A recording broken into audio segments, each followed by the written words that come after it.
That feeling when you wake up in the morning and you've made $46,000 in about 3 hours. Man. What is my life? Is that a solid enough introduction? I don't know. I don't know anymore. Hi everybody. Welcome. Welcome to the Terrain of Magical Expertise RPG launch stream. What a morning. Jesus Christ. You guys are incredible. And first of all, thank you all so much in that you've helped us reach past the halfway point of our base goal of 75K. That is absolutely incredible. I'm Chris Niosi. Probably already know this, obvious. This is my channel and whatnot, but nonetheless. I am joined by a couple of esteemed folks from the development team, one of which you already know. Would you introduce yourself, sir? Yes, I'm Mike. You all know me. And what is it that you do on this? I am the technical director for the TOME RPG. I built a fairly substantial portion of the playable demo that is available to download with the Kickstarter. I don't mean that. On the Kickstarter. With, on, in, over, yes. And just to make sure, like Michael Prinky, that's my name, my whole name. More or less, as far as I'm concerned, the person who's like making this happen. Although also major shout outs to our buddy Nathan, who joined us on one of the previous live streams that we did. Who was not able to make it because he has a day job that will hopefully now soon not be his day job anymore, because this will be soon. Yeah, major shout-outs to him, because we had basically an all-nighter, a whole bunch of us. Technically, everybody kind of with us at the moment. And it was something else. I'll say that. You can thank Nathan for the pizza slices, by the way. Yeah. It was out of this world, the amount of work that these guys did. And also, we have a gentleman that we were hoping was going to join us for the last stream that we did, and he was a little shy, or he just hated us, but that's not what I'm just kidding. Introduce yourself, sir. Hey, my name is Scott Gallen. I'm one of the game designers for this project. So, nice meeting you all. He was also very key. I basically attributed you as like the lead tester of the entire project. Yeah, he really helped get our testing process organized, and that helped us get the build into good shape. You've honestly been the closest thing we've had to like a project manager, even though you haven't been able to have the time to fully do that. But like every PowerPoint presentation spreadsheet you've ever made for us has been incredibly helpful, so thank you for that. Yeah, of course, and I'm happy to be on this project. Really excited for what we're going to be doing in the next few months, and yeah, looking forward to all this. Yeah. To clarify, when Chris says PowerPoint presentation, he means a very thorough design document broken up into PowerPoint slides. Yes. Detailing new user interfaces and things like that. So it's quite a bit more than just PowerPoint presentations. Yeah. It's not quite just like the types of quote-unquote cartoons I used to make. I'm also joined by a lovely, talented, and beautiful, with her green hair, member of our voice cast, Chris, who is it? Chris Niosi, who is the voice of Kerbifer. And some chick named... No, please introduce yourself. Come on, get over here. Hi, guys. Hello. Wow, this has been a morning. Yeah. This has been a morning. This has been a last 24 hours of us being awake, really. Poor Kerb. I've never seen him so on edge. The poor guy pulled an all-nighter, walked to Starbucks at 5 in the morning, only to find out it was closed. Yeah. And I couldn't get my so fruit sad. bar. I couldn't get my fruit bar. I was sad. Dude, I was ready to take a run to Ralph's or something for you. But hi everyone, my name is Casey. I'm the voice of GameSoft. Yes. Which is weird to say. Yeah, well now that's can... the first time I'm saying now that. we can finally say, yeah, we were kind of having some little minor teases of it for a while. pretty much since you moved here. The very first curb lot we did, we had some kind of little bits Was of it that teases long about. ago? Yeah. That was like February, I think. January might have oh even my been. God. Yeah, but yeah. So the character formerly known as technically both game crazed and softy. Game crazed and softy. Are now rolled into one awesome happy bundle of. Yes, very much heavily inspired by Casey, like as a person. You don't say. Yes. She has your finely toned ass. I was gonna say, yeah. Did you see that booty? Well, I guess all these people can't really see the booty yet, but it's coming, and it's gonna be the best booty you've ever seen. Casey sadly only had a couple lines in the trailer and the demo, but they were adorable all the same, and I was very excited to unveil what all of our heroes look like now. There's been great response to their designs. The people who have been playing the demo have been seem to be really enjoying it. Who haven't been having any technical problems. There's been some of that. We'll address some of those later on. I did get to do the most important thing, which is holding the camera. That's true. Yes, Casey did also film me for the video that we did for the live action part of the Kickstarter presentation. And yeah, we were also other shout outs to the rest of our voiceover cast, most of which couldn't make it at the moment. But Blake Swift, Martin Billany, who's at a convention right now, Anna Kingsley, Devin Mack, all those guys. And now I'm here. Yeah. Wait, what? Oh, you can't be here. Mac. God. Introduce yourself, not that you need any. I'm Devin Mack, and now I'm here. Oh yeah, I'm also the raccoon guy. The raccoon guy, who has a very scampy and adorable little black hat. This hat's like my hat. I like it. and a handkerchief, which I think the handkerchief was your idea, wasn't it? Oh yeah, totally. You were gonna go with scarf, and I'm like, that's right. I want him to look more like a bandit. Yeah, I think I was going for the what's that British?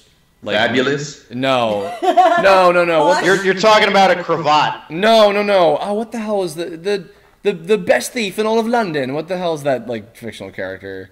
The Thief Kid. Him. That way. I was going for that. The Dodger from Oliver. That's Oliver Twist. Yeah. Oliver Twist. Yeah. Thank you, Scott. I'm inept. Nonetheless. Don't worry about it. Yeah. So we got Raccoon and the Troublemakers. We had our special guests.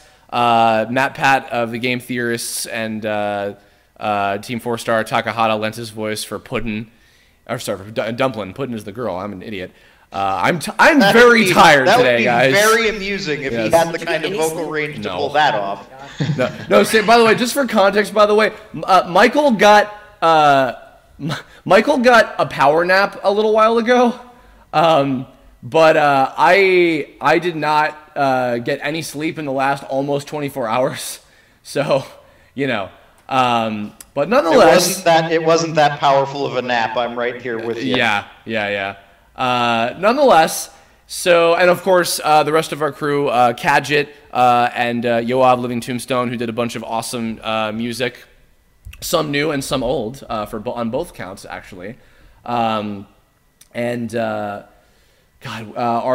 background artist team, Terrence Lipinski, Jordan Lasko, and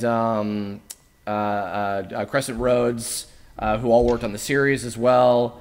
Zach Frost and Mike Lucas, who are our awesome character designers. Zach is technically in the Skype chat with us right now, but I don't know if his microphone is working. Zach, is your microphone working? Hello?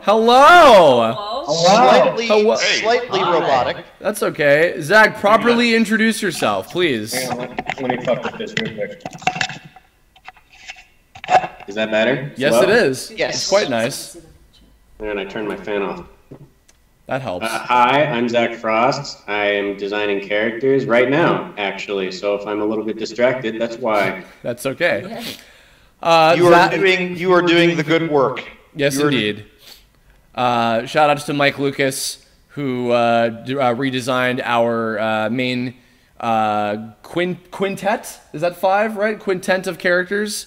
Yeah. I handled the White Hat Hackers, the 4 different versions of them, as well as the Troublemakers. And Zach has been doing almost everything else. He's been doing all of the monster enemies. He's been doing a whole lot of particular characters that have not been shown yet that are going to be in the game. Holy moly. Several of which are ones that you will certainly recognize from the web series if you're a fan of the series. And and Zach and I have also had many nights up until ass o'clock in the morning drawing together, and it's been lovely. So I prefer the term butt o'clock, but yes, that works of course. So real quick to start with, I guess to start with, we've done our introductions, but I also want to I actually have to bolt, by the way. I just want to say a quick hello, because I'm in a bit of a hurry. Well, before you go, let me just say I am a big fan of what you do with bombs, sir. You're going to make me blush. And of course, with generic pre-battle banter dialogue. Which was his idea, to give him credit. Generic pre-battle banter dialogue. It's literally just, hey, Max, say stupid things, and that's And I'm like, just go nuts, and you have the fun time. Yeah. Crazy go nuts. Well, Matt, that ain't material. Well, Mac, thank you for thank you for popping in for a little bit. But my pleasure, and congrats on what has been a super cool launch. Yeah, for real. Anything you want to say to the folks listening? We got about 200 people watching right now. No, I'm nervous. Yeah, well, you guys are awesome, and it's really cool to see all this enthusiasm, and hope you've had a lot of fun with the demo, and we look forward to delivering something that hopefully you guys will think is super, super cool. And it's been awesome so far. Yes, indeed. All right, well, Mac, thanks so much, dude. I'm sure I'll probably pester you to be on future streams, because I'll be doing a bunch over the course of October. But, I'll try to be around. Coolio. All right. Well, have a great one, and we'll see you in the game. You too. Much love, y'all. Bye. Later. Cheers. So I would like to play a little something. This is actually going to be going on our dear friend Martin Billany's channel very soon, but he is currently away at a convention. So I wanted to show it. Can I not show it? You can just load the media file itself. Oh, dang. Hold on. I have to probably open it up in a different player. I have a little video that I created specifically for Martin to use for promoting the launch of the Kickstarter. I think he's going to be putting this up probably on Monday. Wait, you animated that thing? Uh-huh. Oh, I didn't see it. I got to get a little Lord knows screen I've heard it. capture I of this. can There recite we it. go. I can recite it. There we go. Do it up, baby. So here's a little fun extra thing for you all. Check this out. Greetings, warriors of the World Wide Web. It is I, Nilok, Dragon of the Cold Steel. This knight in glorious green garb is about to set out on another grand adventure in the terrain of magical expertise. What is Tome, thou might be wondering? 'Tis an RPG of intrigue and inspiration. In this vast world of mystery, warriors from all corners of the universe gather to mingle and compete. And this means that each and every one of thee can become a part of this knight's next courageous quest. During the time of this message, a Kickstarter campaign is running at full speed to provide support to we of the Dandy Alliance as we prepare ourselves for the long battle ahead. This is where thine assistance shall aid us. For a mere $30 donation, thou can become a denizen of the terrain, by way of either a caricature of thyself, an original character of thine creation, or even a fan character. For a $90 donation, thine denizen shall also receive a speaking line to be heard during the adventure. Upon the Kickstarter's completion, all we require is a written description or reference image provided with a short contract to be sent out to all donators. However, for a $200 donation, thine character within the terrain shall become a fully realized animated enemy with which to be fought against during the adventure of the Dandy Alliance. For a $350 donation, this opponent shall also be featured during a particularly notable section of our story. Perhaps this knight shall even cross paths with ye in combat. For these particular reward tiers upon the campaign's hopeful success, the donators in question shall also be allowed to select their character's elemental alignment, race, and class of combat, as well as suggest ideas for their special techniques. Finally, for a $500 donation, thou shalt have the option to become an opponent of great importance, in the form of a seasoned dojo master to teach us new abilities, or as a fearsome enemy. With thine support, not only will ye have a chance to do battle with I, Nilok, master of eradicating any adversary, but more importantly, ye shall be helping to make the dreams of this knight and his comrades come true in a superb story yet to be told. Even if donations cannot be provided, spreading the word of the terrain of magical expertise is greatly appreciated all the same. A link to our Kickstarter has been provided below, so lend thine strength to the Dandy Alliance, and this knight hopes to see ye on the battle grid. Whoosh! Big shout out to Martin for recording that for me last week. I made this video in about a day or so. So yeah, that'll be going up on his channel probably this week to hopefully reach out to a little bit of the little Karibo audience, as it were, to spread the word and everything. So yeah, I guess probably worth pointing out, sort of good news and bad news is in the good news of us making well over half of our intended goal. The bad news is, unfortunately, all of the $500 and $350 tiers have already all sold out. Which, I don't know, that's pretty good news. Yeah, that's the strange double-edged sword of that, weirdly. That said, at the moment that we're recording this, which is noon PST, a little afternoon PST Noon on September 30th, at the moment I'm saying this, there are currently 18 of the $200 fully animated enemy reward tiers still available. So if you guys, anybody listening to this right now, if you want those, get them now, because they are probably going to be gone within the next couple days. Oh, good grief. I mean, maybe like even within the day, right? I mean, how many of those were there to begin with? I believe we had 100 something, maybe 120.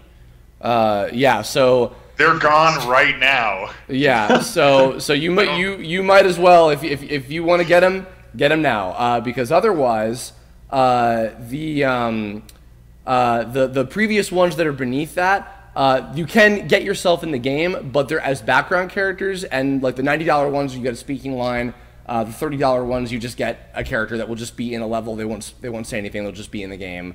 There's also a $60 one where you can get 2 characters if you have 2, or you want to get one for your friend, or etc. But yeah, as far as the like fully animated enemy ones that we went into all the detail about those, there's literally at this moment 18 of the $200 ones left. So act now or forever hold your peace. But I did not expect that. Yeah, neither did I. This has been quite a surreal morning. I am say the least. Overwhelmed and appreciative. Very much so, yeah. So I guess what I would like to do next is I think we should take a playthrough of the demo. I would like to do a little run through of that. So I guess to preface before I open up the file, Michael, is there anything that you want to address kind of going into this that you think is important? I don't know. Use a gamepad. Yeah. We highly recommend if you have a USB controller, Xbox or PlayStation or otherwise, use that if you can, because it's better than keyboard. Yeah, it's definitely best with an Xbox 360 controller or an Xbox One controller. Faux shiz. That's the only thing. The only kind of disclaimer I put on it is just much more intuitive that way. For what it's worth, I think we got the keyboard controls into okay shape, but it definitely could use a little bit more thought on that score. Otherwise, play away, Chris. Sure. Alrighty. Let me get this onto the screen. There we are. I'm probably going to lower the volume once I get to the actual overworld. Greetings, brave warrior from another world, and welcome to the terrain of magical expertise. That, of course, is the lovely voice of Edwin Tiong, who fans will know as the voice of Agent Giga in both the old-school TV Tome Adventure series as well as Tome, the 2011 series. And he made it into the game. And he did, as our narrator. So... Wait, who was that? Who's that? That was Mac. Nah, that's me. Oh. All right, so I say let's make this a collaborative effort. Please select your desired race, class, and elemental alignment. All right, so Casey, what race would you like our white hat to be? Let's see. Let's Furry. go with, okay, let's go with furry. Let's go with. I heard furry. Let's go with animalistic. All right. And let's see. Scott, since you did so much testing with this, would you like to be a brawler, a weaponary, or a spellcaster? Let's go brawler. I like brawler. Alrighty, I do too. And Mikhail, elements? Tech. Alright. Technical, brawler, animalistic. Is this how you shall be represented My on favorite. the terrain? Here we go. Actually, I think my favorite is the humanoid one now. Casey likes the humanoid one a lot. I do, yeah. Definitely the most fun, I think. I really enjoy the humanoid, the humanoid weaponry. There you are. Because it has a baseball bat. Shall we? He's just brutal. Alright. Start button. Please don't freak out on me. Alright, cool. I'm gonna lower this down to about here. Cool. Cool. Hooray! It didn't freak out. That was a point of contention for a long while. Should we fight the bugs? I'll fight some. No, you know what? Actually, Shady's in the chat. Is he? Oh, Shady, do you want to get in here, dude? Shady, do you want to join? I am in here, you idiot. Oh, he's already you in here. prick. Oh my god. Shady Vox, our lovely voice of Alpha, as well as our sound effects designer. Wait a minute, was it him that Hey, yelled how's out it furry? going? Did you? Oh my gosh, that is uncanny. Were you the person who yelled out furry? Yes, of course. Oh, That was you. I'm like, wow. I thought it was one of the dev guys. Oh I'm my like, wow, God. you kind of sounded like Shady. Jesus. What if you didn't think that Shady would yell So out? I'm just sliding into the chat. Jesus. Shady, if we didn't already tell you, by the way, shall we has been like a household catchphrase with us for the last Sorry like. about that, but I just randomly say, shall we? Like Shall in the we? middle of the night, it'll be pitch dark. Well, exactly dead like that. quiet, and I Shall just we? go, shall we? Yep. Yeah. It is hilarious. It's Anyway, when you so- test it that many times and hear it Oh, that I'm often. sure. Yeah. Yeah. Yeah, listening to the same 4 seconds of audio over and over and over again. Welcome, by the way, to mine and Scott's job for a number of years. Yeah. This is what life is for us, guys. We do hear all of the voice clips in the games that we make over and over and over Yep. again. And as an animator, I know this pain all too well with all 16 episodes of the series. So certainly I understand. So shout out once again, by the way, to the folks at Game Theory, who were kind enough to lend us their likenesses for Matt Pat, Stephanie Pat, Gaijin Goomba, and Ronnie Edwards as the 4 guest characters to fight against in this this first test battle, more or less. So, so Michael, do you want to talk a little bit about the, I guess just the general sort of mechanics of this game and everything? Okay, so where should I start? How should I beginning? break this down? In fact, where are we right now? I can't actually see your screen. Oh, I will, hold on one moment. I will give you a link to the chat where you can see what I'm doing. Yes, please There you do. go. I'd like It'll to, probably I'd be like to have a lagging. little context. It'll probably be lagging a touch behind where I am playing, but you can get the general sense of what's happening. That is so. quite all right. Okay, so you're at the. I see where you're at now. So in terms of the mechanics of this game, it's basically a Super Mario RPG style, what I call a light turn-based RPG, I guess you could call it, where you have a fairly simple turn-based combat system, and all of the moves and things, at least the ones that make sense, are enhanced with timed button presses. So, you know, you hit the button when you connect an attack with the right timing, and you'll follow up with another attack. And a number of the special abilities, go ahead and spark taser somebody. I just did a moment ago. I was way ahead of Do you. the, yeah, perfect. That's my okay. favorite. That's right. Okay.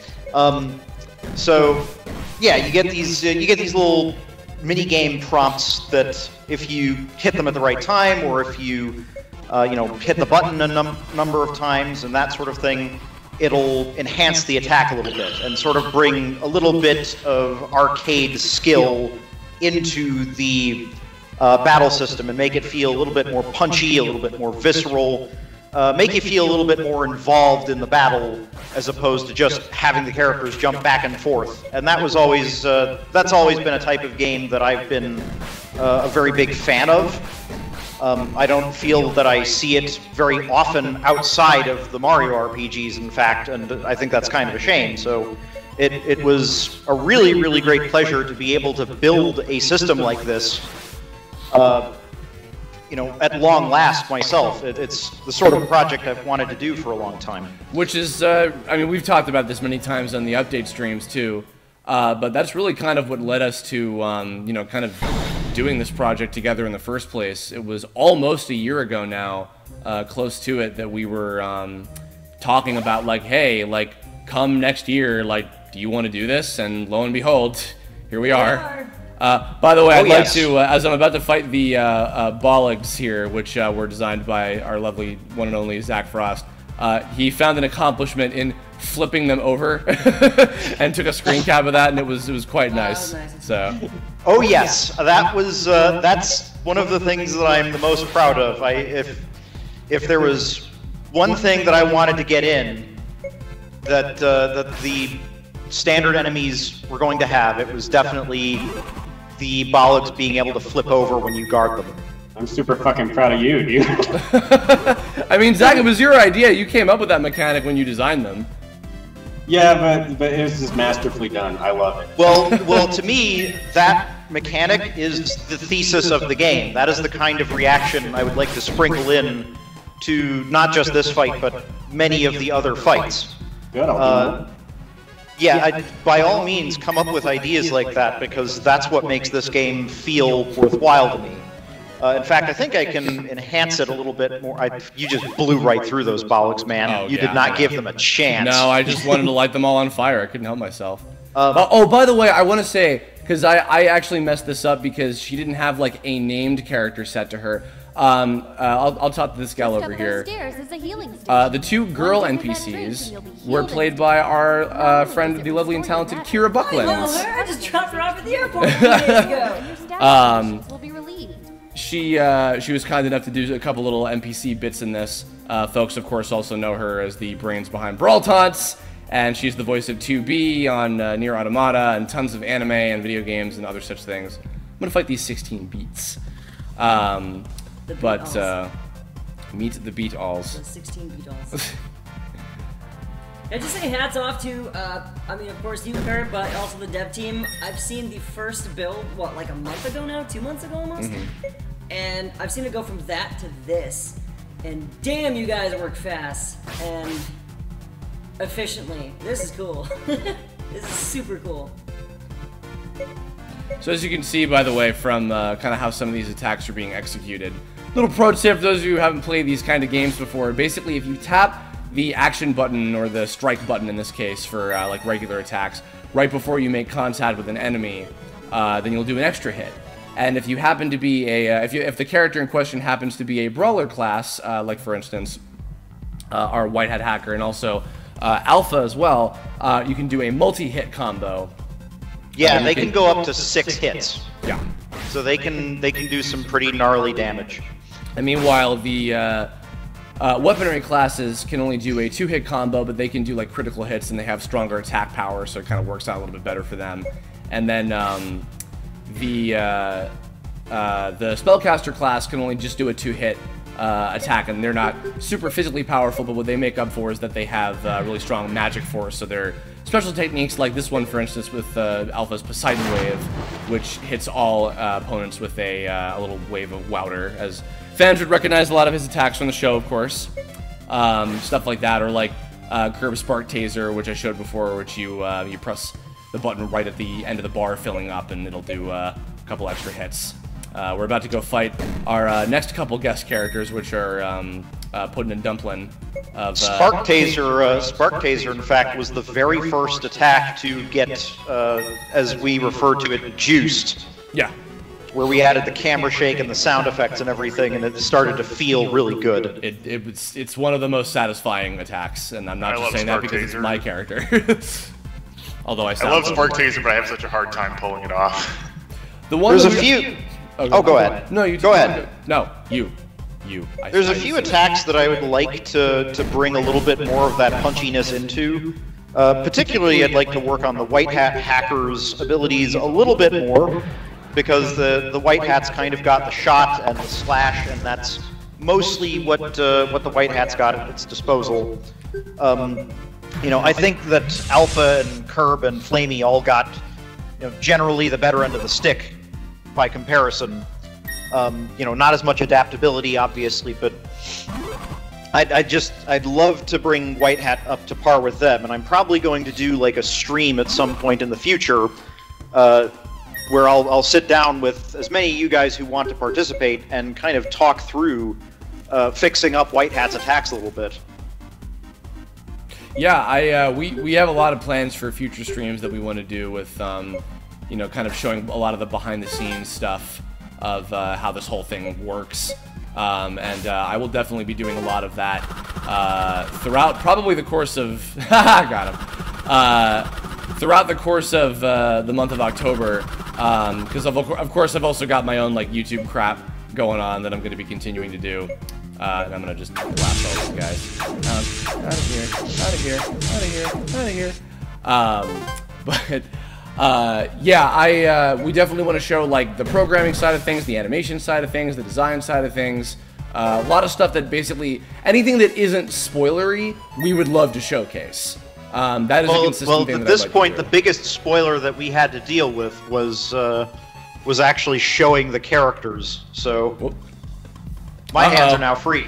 Oh boy, I think ran into one of those glitches we had, unfortunately. Oh dear, yep. Which one is it? I believe I remember. I think Zero Incorporated. Oh, is it that Balug? Yep. Is that one's tag wrong? Yep, that's the one. Oh, that's catches ridiculous. you into an infinite loop. Yes, that's all right. ridiculous. All right, okay. so I'll reset. That's okay. No worries. I am very sorry about that. I thought that I had taken care of all of them.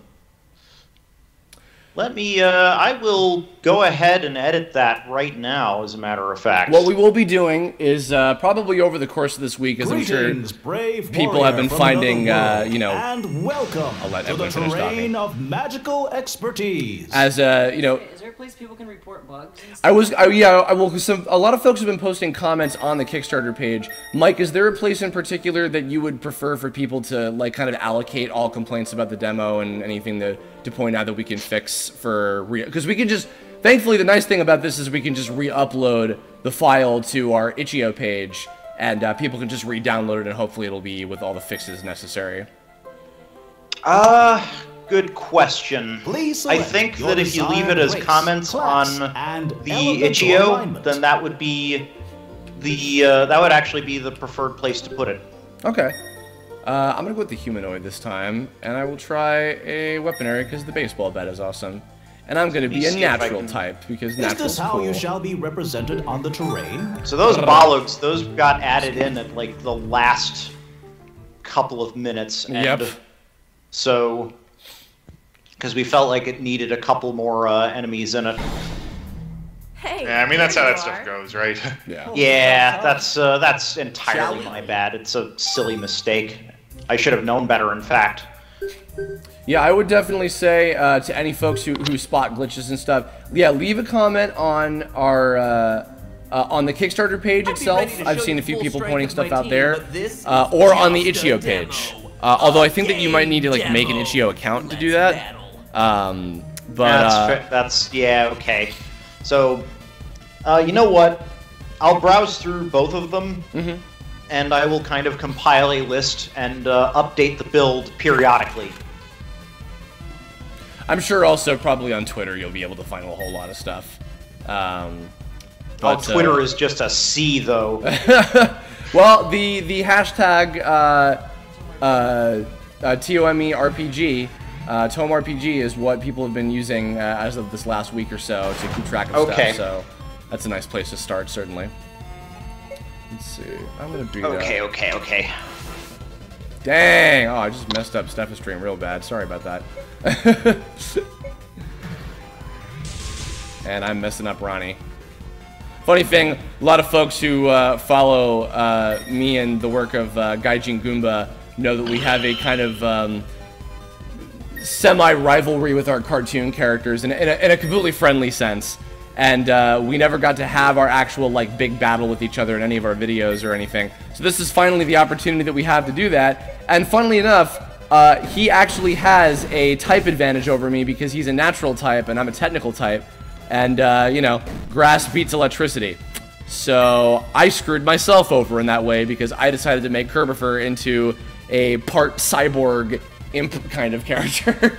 Yeah, but you've got Flamey on your side, so it's all That's good. true. That's true. And I can take care of Ronnie in like a couple shots of my taser, which is nice. So, you know, it all balances out. So also talking about some of these QTEs stuff, especially if you're familiar with like Paper Mario specifically, because Mike has actually done the great sin of having not fully played through Mario RPG just yet.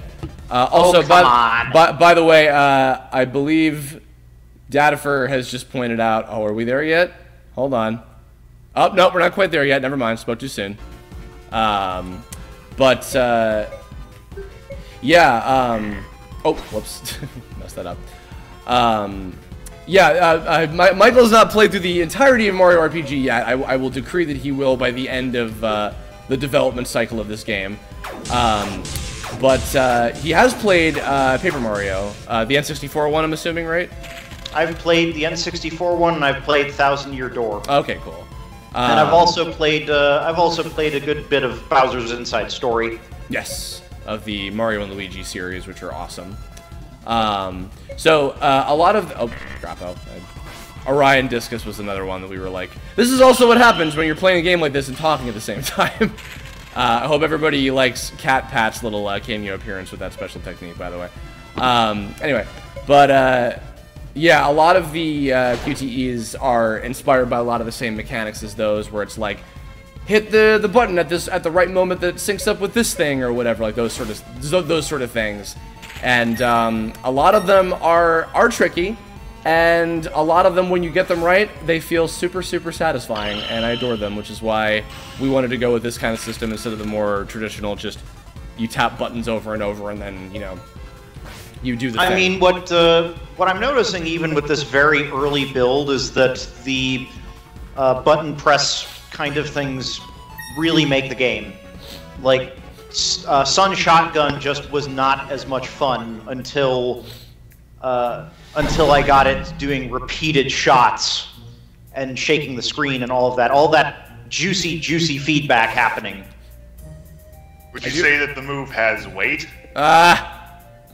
Yes, I would.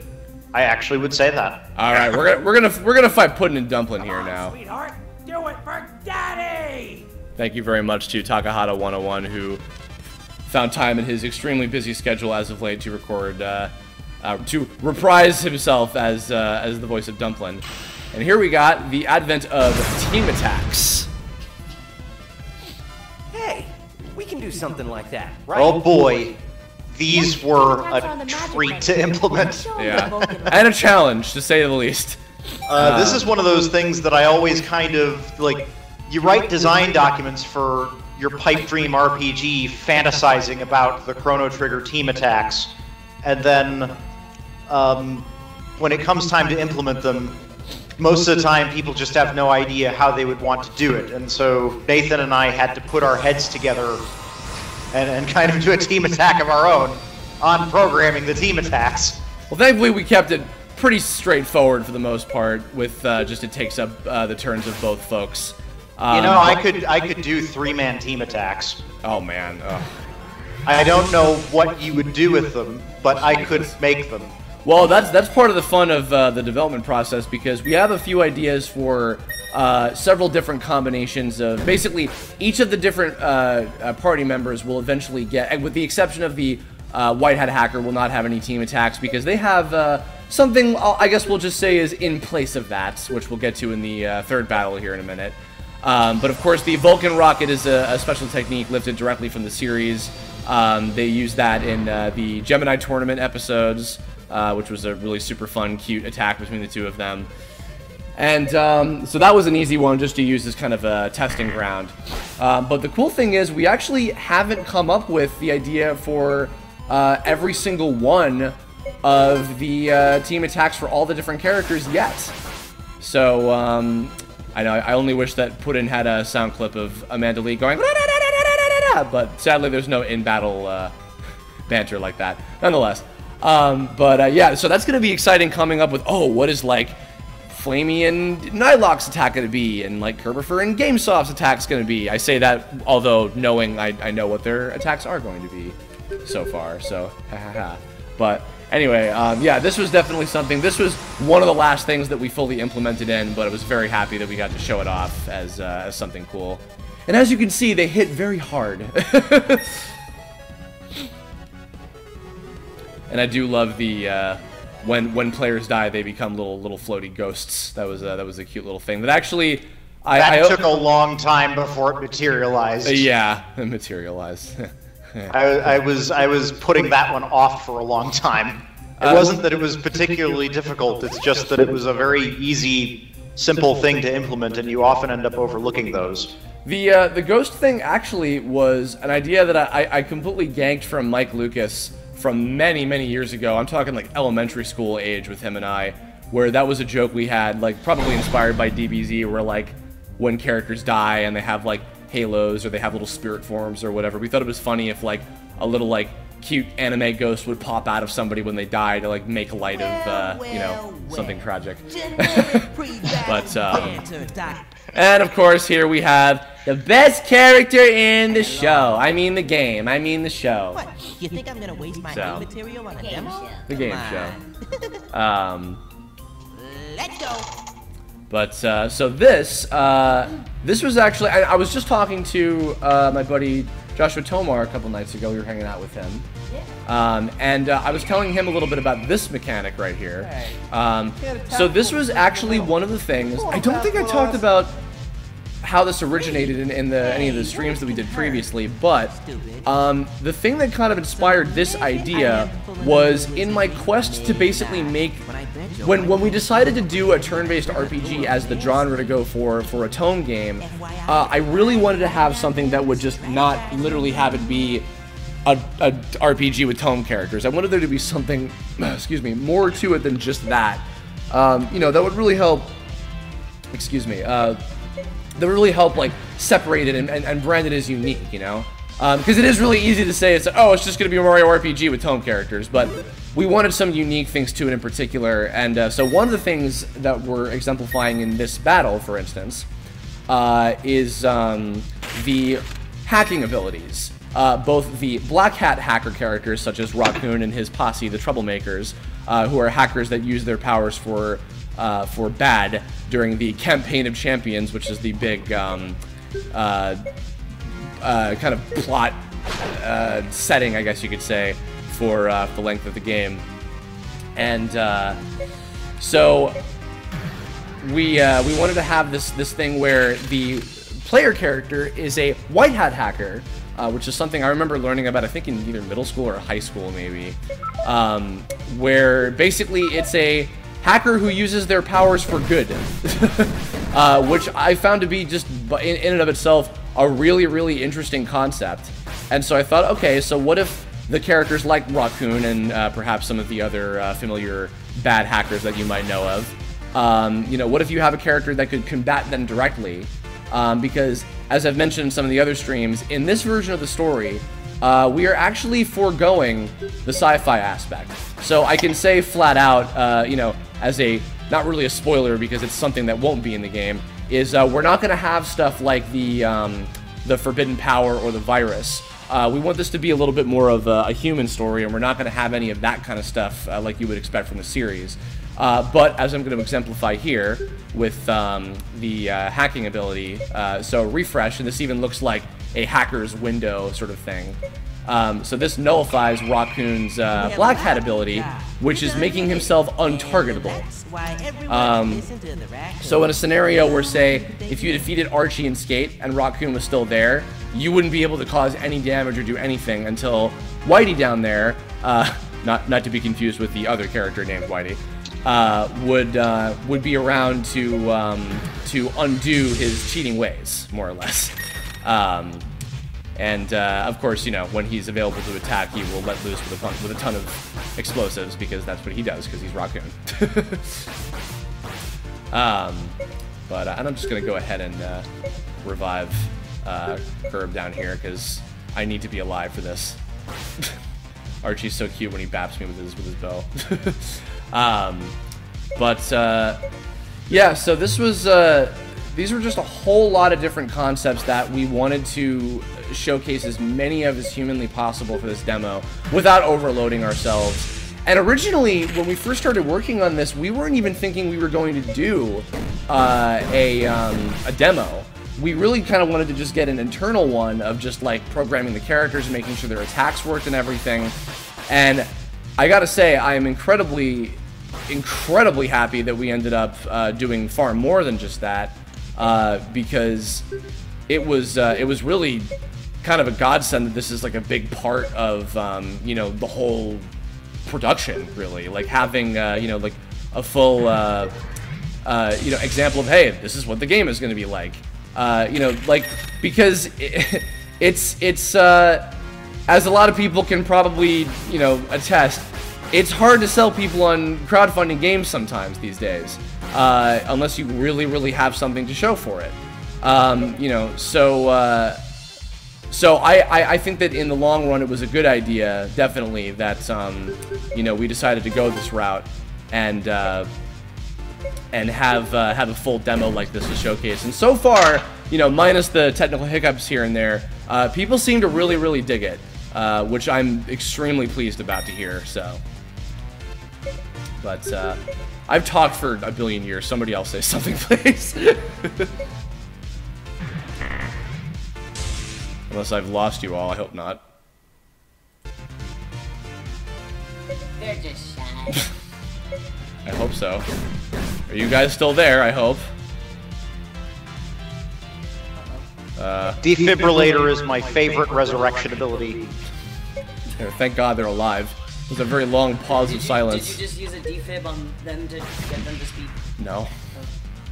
I'm watching it on the stream, so I'm like way behind. Oh, gotcha. My Skype was messing up for a little bit. I was actually trying to like Google how to refresh it real quick. Oh. Yeah, you were not coming through really well on Skype. I'm glad I wasn't the only one. Yeah, I think all of us were. I think all of us were getting like underwater curb. Oh no. Oh, sorry. Yeah, like that. Oh, my bad. Well, as long as you were talking to the stream and we didn't want to interrupt too. Well, at least hopefully the stream. I mean, you guys know all the crap I've been talking about, so you know, it's not important if you hear me. Let's be honest here. It's not important if anybody hears me. I hear you, Curb. I hear you plenty. It's because you're stuck with me. Yeah, I love you. Oh. Aww. And boom goes the troublemakers. You killed them all. Oh no, Flamey died, but it's okay. She gets 1 hit point when she comes back, so she's fine. And good news, Chris. In all of that time during the pause, I solved that potentially game-breaking bug with the Balug. Excellent. Did you go on it? I just got a test run of it. You should check out the Kickstarter page and check out some of the comments on there too. By the way, shout-outs one more time. Over here we got Amy Lucanegro, our video editor, Yoav Landau, one of our musicians, who did the he did the menu music as well as the 80s remix of the Monster Battle theme, which was used for the Troublemakers battle. Jordan Lasco over here, Halos, who worked on the series, sheets some environment art that was not featured in the demo, but when you see it in the game, it's going to be incredible. Down here we got Terrence Lipinski, his character. Can I see your cursor? Huh? I can see your cursor. Yeah, I think so. Excuse me, the little goat guy down here. Terrence did the world map of Tome, which we also have on the Kickstarter page. Looks awesome. And also, Amy did she did all the video editing for our trailer, which was very kind of her, with a very tight schedule on her part. And then down here we got Crescent Rhodes, one of our other environment artists. She's fantastic. There's Zach. There's Zach with his little robo green neon suit. And then down there is Shadums with his little Banjo-Kazooie-esque lion boy. And then that's I believe that's Kadget's D&D character. Kadget, of course, did all of our main music for the demo. Over there is Scott, Scott, you have like a robo-face guy of some kind. He's kind of cool. It's closer to a common writer. Oh, okay, gotcha. I had to invent AOC, which is now going to be how I represent myself online from now on. Nice. And my little guy is the one that looks like one of the Blues Brothers. With a blue stripe in his hat. He's quite cool. And his in-game lore is he's totally like a time manipulator or something. And then Nathan Lindley, our awesome assistant programmer who worked very hard last night, is the little short boy down there with his cute little adventurer clothing. And you might notice back there a little certain skeleton man, and probably hey Alpha, what would you say if you met? Oh, he's not here anymore. Damn it. Shady left. I'll be honest. No, you're not Alpha, you're GameSoft. Shall we? Shall we? Oh, hey, that's weird. That guy looks like me, but if he were a skeleton. Shall we? Wow. Shall we? That's Mike Lucas, of course, who is our lead character designer, and he's awesome. And these two chuckleheads over here. Thank you for playing with us. So cute. Excellent work, my comrades. That's a cute character. Nilok, Dragon of Admirable Appreciation. And there's Martin. Thank all of you for thine time spent playing in our vibrant world of excitement. Please be sure to go to our Kickstarter and donate lots of money. Money. Fare thee well. And remember to battle on. Ah, that classic Martin Billany charm. Yes, indeed. Oh my god, guys, we're at 50K. Whoa! Oh my good lord. 51. Time to bust out the air horns. Oh my god. Well, thank you everybody, because we seriously owe all of that to you guys, all of you listening. We got 300 people watching right now, by the way. God dang. That is dope. Hello, everybody. Hi. Hi. Thank everybody. Thank all of you. You're all great. So incredibly kind, seriously. Yeah, for real. We hope that this has been also entertaining thus far. Oh, shout outs to the utilities that we got help with as well. That was very kind. Game Theorist and Team 4-Star for lending us their special guest characters, which, speaking of which, I mentioned this on another one of the previous update streams we did, but Kieran, Lord Moonstone, and Grant, Master Wuggles, are going to be playing this demo on the Team 4-Star gaming channel, possibly even within the week or so. Shut up, Edwin. Your time is done. Yeah, so they're going to be playing it themselves. They're really excited because they're actually big Tome fans. I don't know if Lanny's going to join in on that one, but hopefully he will. And then also, I don't know exactly when in the month of October yet, but I am going to be hopefully appearing on GT Live on the Game Theorist channel, which is going to be huge. And I don't know if we're going to be able to play the demo, but I think we'll at least be showcasing the Game Theorist characters and stuff for me to plug the Kickstarter and everything. So that's probably, excuse me, going to be our biggest social media push, I would say. And we've got some other stuff in store as well. Yeah, this has been just an absolutely incredible first day. Like, this has been so amazing. I've got to say, looking through what comments I've been able to read, I'm very pleased with the response that we've had so far. Particularly with regards to the demo. There's not all that many issues aside from that one Balug that gave you trouble. So I guess on that note, not just regarding glitches and concerns, anybody in the chat, if you guys have any questions that we can answer. Again, currently we have myself, Chris Niosi, co-design and creator, lead writer, animator on the project, Michael Prinky, the technical programming director, Scott Gowan, our lead tester and semi-project manager and game designer, Zach Frost, one of our character designers, and Casey Mangelo, one of our voice actors. And we might have some other people pop in, but if you guys have questions... Oh, here's a good one from Cash Harvey. I saw a lot of people were asking about this. Is the demo or the full game planned to be for Mac? Yes, as a matter of fact. My friend Adam, who is one of the few people with a Mac that I know of who could help me out with this, he just downloaded Unity today, and I gave him the project, and I had him make a Mac build for me so that I could have a verified, proper working Mac build. I don't have a Mac myself, so I wasn't able to test it. And I made a build, I sent it off to him, it didn't work. I was like, okay, you build it. And sure enough, he did.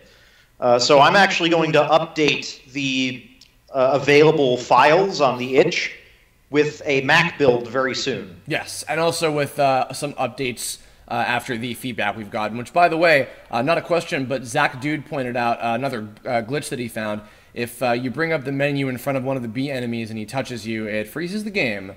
So, and that freezes the game. Yeah, that is something. That is not how it's supposed to work. That should actually cancel out the pause menu if a wild enemy attacks you. So that is very strange. Yes, indeed. That's one we tested last night even. Yeah. Well, we will definitely look into that. Thank you very much for pointing that out, Zach. I will add that to my sheet right now. That's I will actually get a. Okay. This is the Bethesda School of QA. Yeah. It's a working. So this is the disclaimer, right, guys? Thank you. This is. Jesus Christ, Casey, you're an idiot. Oh my God. I love you. Though. The disclaimer I want to give here is that this is a work in progress build. Yeah. It does not represent a full game. So a lot of things are not as polished as they should be. You know, obviously the advancement system is something that needs to get dealt with. The power-up items are not yet accounted for. We actually have the system for applying them, but we don't have a user interface for applying them. So that's something that we have yet to build. You know, a number of the attacks could use more polish. I notice a few people pointing out the sound effects could use a bit of work. I quite agree. I think that the sounds that we've got now are just good enough placeholder material to kind of work for the purposes of this demo. And but the bigger problem with those is we just don't have that many. Like a lot of them are good, but we definitely could use a lot more of them. But I think that definitely Shady and I will be working a lot more on that in the future. So yeah, so that's one of the issues, and then of course there's the bugs. You know, there's how many of us who were testing? You, me, Scott, and Nathan. Yeah, more or less. And so it's the four of us testing. I don't have like a build server set up to just auto-generate builds. And if we're testing, we're not building anything. And you know, very often the fixes for some of these issues can take a good couple of hours if it's a particularly severe bug. Fortunately, you know, a number of the ones that are coming in seem fairly small and easy. Yeah. Some of them are the types that might be more difficult to reproduce than to solve. Right.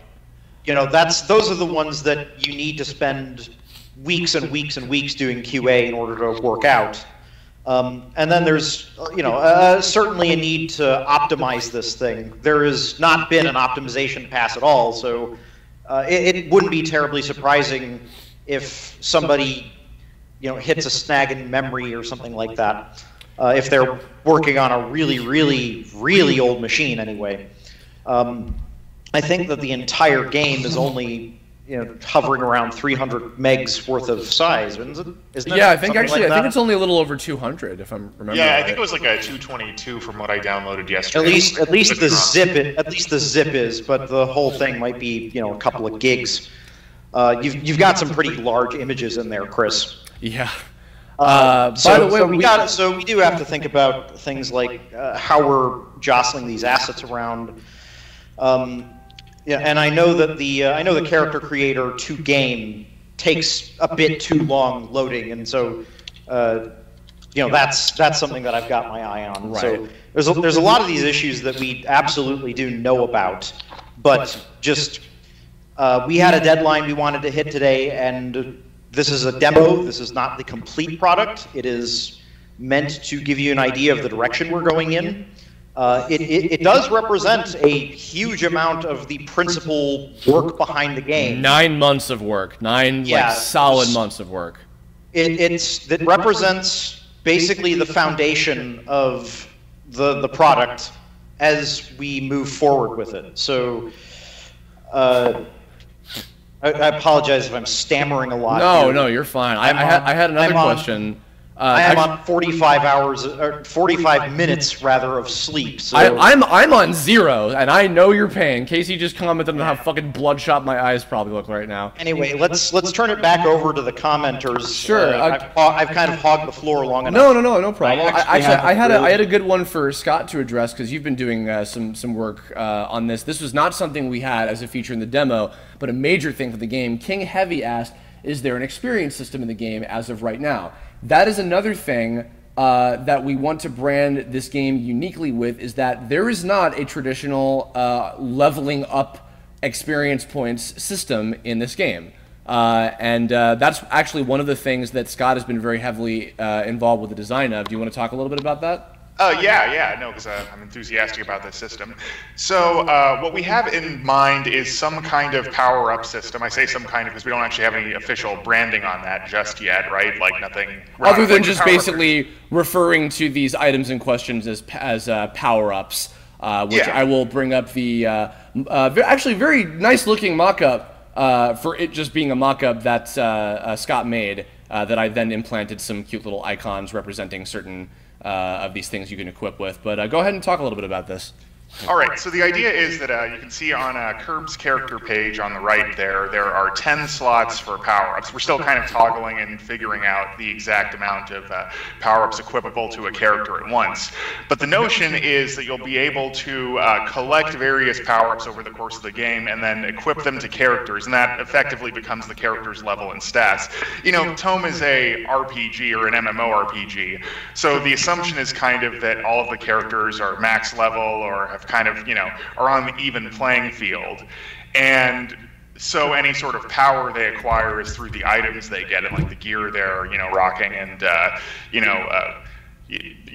and everything like that. But at the same time, the power-ups are not only representative of individual stats, but other things like certain passive skills or skills that activate, you have your sort of Mega Man Battle Network style undershirt, if you will, where you go down to 0 HP, but hey, you have the skill equipped, you can survive with, 1 hit remaining.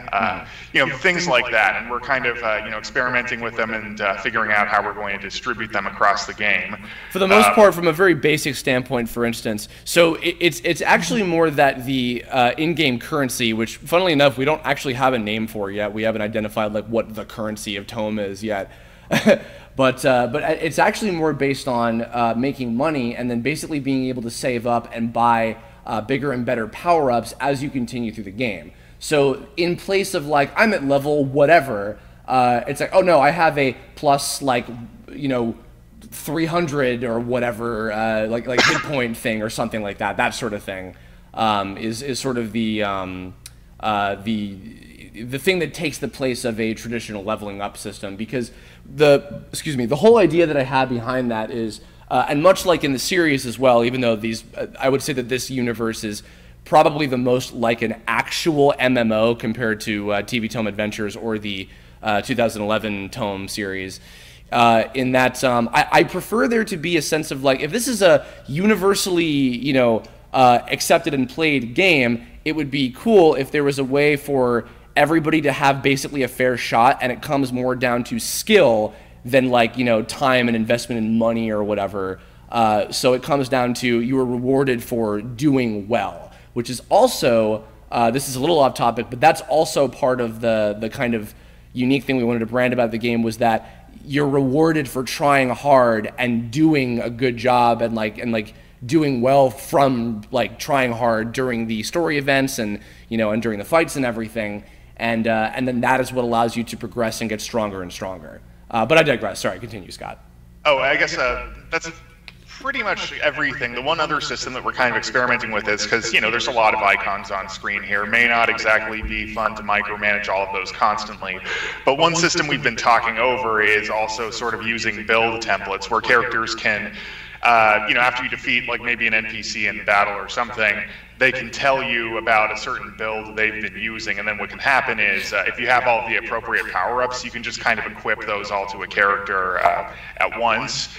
And you'd be like gaining these over the course of the game. It's not something that we've locked in yet, but it's something that we've been having some conversations about. Hopefully we get to it. And I don't know, is there anything else? Oh, there's also certain power-ups that we have written in the document as like joke power-ups. You know, the there was one for like a chicken noise, Chris. Or like, no, for a weaponry, everything you when you whack them with your weapon, it makes like a squeaky hammer noise. Yeah, So I want that. Can that please be a feature? I like this. Casey approves, so therefore. Cool. Let's see. I actually found a good one. Oh, sure, go for it. It happened a while ago, but I figured I'd highlight it now. Loftwing Pursuit, really getting past the bullshit, hitting truth to power. Why is Nilok's bulge so small in this game? Oh, Lord.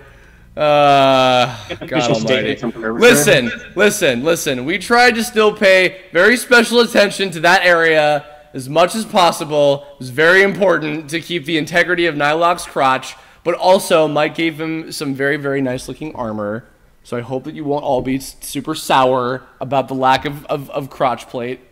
Excuse me. But we do appreciate your concern. I'm sure there will still be plenty of Nilok fan service to be enjoyed for everyone, you know. Oh, this is a good one. Gavin Michaels asked, how much detail should $200 backers give for the design? So I'll just give a quick little rundown about how that stuff is going to work. So basically, after the, hopefully, looking very likely that we're going to get funded, after that period is over, what we'll be doing is we'll be sending out with the Kickstarter survey a link to the contract that you'll be needing to sign to basically grant us permission to use either your likeness or your character and the, you know, tome version of them, as it were, to be part of that. So depending on what your tier is, on the last page of the agreement, you can write in all the necessary information to give us. So for instance, if you're just a $30 or $90 one, all you need to do is give us like a reference picture or a written description or whatever of what your character is going to be, and then if, say, your character is going to have a speaking line, you can give us some information on, like, what is their personality like, what are the types of things they would say, or whatever. I will say in tandem with that, by the way, because I saw a few people asking this, no, I'm sorry, I cannot guarantee that people will be voicing their own characters, mainly because that is extremely tedious to manage, on top of how already tedious it is going to be to manage thousands and thousands of donators anyway. So I do apologize for that if that disappoints a few people, but yeah, that will not be a guarantee that you'll be voicing your own character if you get the $90 one.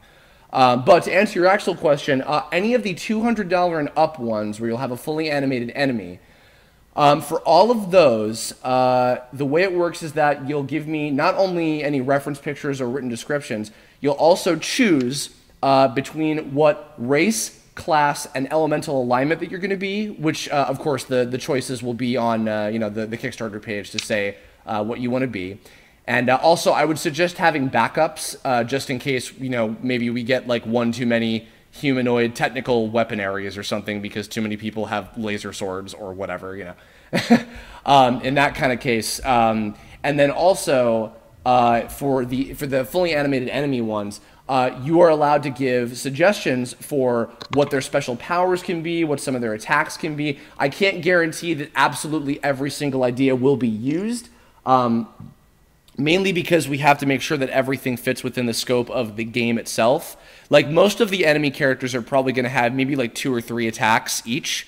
They'll basically just be very strong monster characters, more or less. And then like on the other hand, say like the $500 ones, which have already been taken up, those will probably have more techniques than the other ones would normally have, because they'll be a little bit more you know, important to the overarching story and everything. But yeah, so basically on the contract that we're going to send out, and we'll be giving everybody 30 days to sign it and send it back with all the necessary information, which will hopefully be in November as soon as we're done with this. And then by December, we'll have hopefully all of them signed and ready, and we can I can move on to animating them, in which case I will be live streaming as many, if not all, of the backer characters as possible, because none of them are spoilers. So that's a cool thing that I can do. Yeah. Let's see. Any other ones that you guys saw? I've been picking out a few here and there. Rogue Dog 580 asked us about tablets. Are we going to put this game on tablets? Ah, yes. Okay. We would love to be able to get this game in the future on other systems other than just a home computer. Those are definitely going to have to be things that we get to down the line, especially if we get a publisher or not. Because those sort of things are much, much easier if you have backing from higher sources than just crowdfunding. We would love to get it on mobile. I think the game would be fucking awesome on mobile, personally. And because I think the turn-based games are great for that kind of system. And we would love to do especially Switch, because there was a lot of demand for that. But Mike, of course, you and I talked a lot about the kind of ins and outs of that. I think on maybe a couple streams ago that we did, we were talking a lot about the realism of actually being able to do that or not at the moment. So, indeed. So in terms of platform support, we really, really, really want to be able to put this thing on the Nintendo Switch. Yeah. But it's kind of a complicated thing to get a hold of a Switch dev kit right now. Nintendo's been fairly careful about who they give those out to, is how I would phrase it. In terms of the other platforms, we definitely would like to get this on as many different systems as we can. We just don't want to promise anything too soon. You know what I mean? Like, it's this thing where if you promise like 7 platforms, suddenly you're spending all of your time managing platforms and not getting the game done. So the way I would put it is less that it's a matter of whether we'll get these platforms supported and more a matter of when we will get certain platforms supported. Tablets are one of the ones that we are asking ourselves about, whether or not that's something that we're going to do. A lot of people have expressed interest in having this on like their tablets and their mobile phones, and we've kind of agreed internally that this game would probably feel uniquely good on a tablet.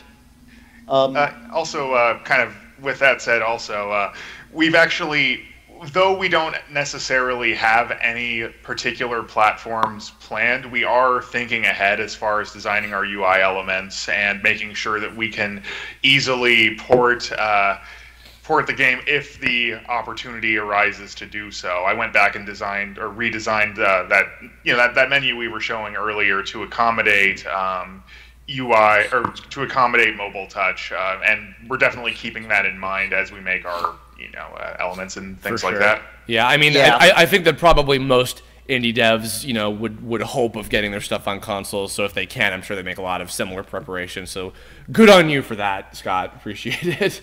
I've got another one from Dragamation, who was asking if we're going to be able to customize the colors on the White Hat Hacker. Would you like me to field that one? Yeah, please.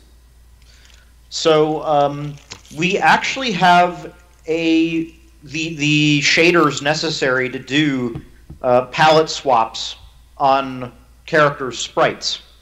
In fact, we debated trying to get the White Hat Hacker's colors customizable for this demo, but the problem is that in order to make it work, Chris would have to recolor each and every single one of the White Hat Hacker's sprites for each and every single variation of the White Hat Hacker, which was not something we wanted to risk doing leading up to the build. Yeah, it was actually something that was, I think we talked about this on the previous stream too, that was very graciously kind of donated to us, not monetarily, but just programmarily, that's a word. Programmatically. Regarding how to integrate that into our system, which was very, very kind of this nice person who just kind of gave us a whole thing for it. Part of it was also because since we didn't know them super well, and I didn't want to be like, hey, thanks, random person, we'll just be taking this or whatever. I wanted to definitely talk more in depth with them about that if possible. And definitely, the other thing that I want to be careful with too is, of course, I want the player character to live up to their name and that of the White Hat Hacker. So their hat, at the very least, still needs to be white if possible. But that is definitely a possibility, and I don't think that re-exporting the different combinations of the white hat sprites would be super difficult to do down the line. So I think that we could probably work something out with that. I had a question for somebody in the chat, if hopefully they're still there, to Alejandro Saab, also known as Kagi Films.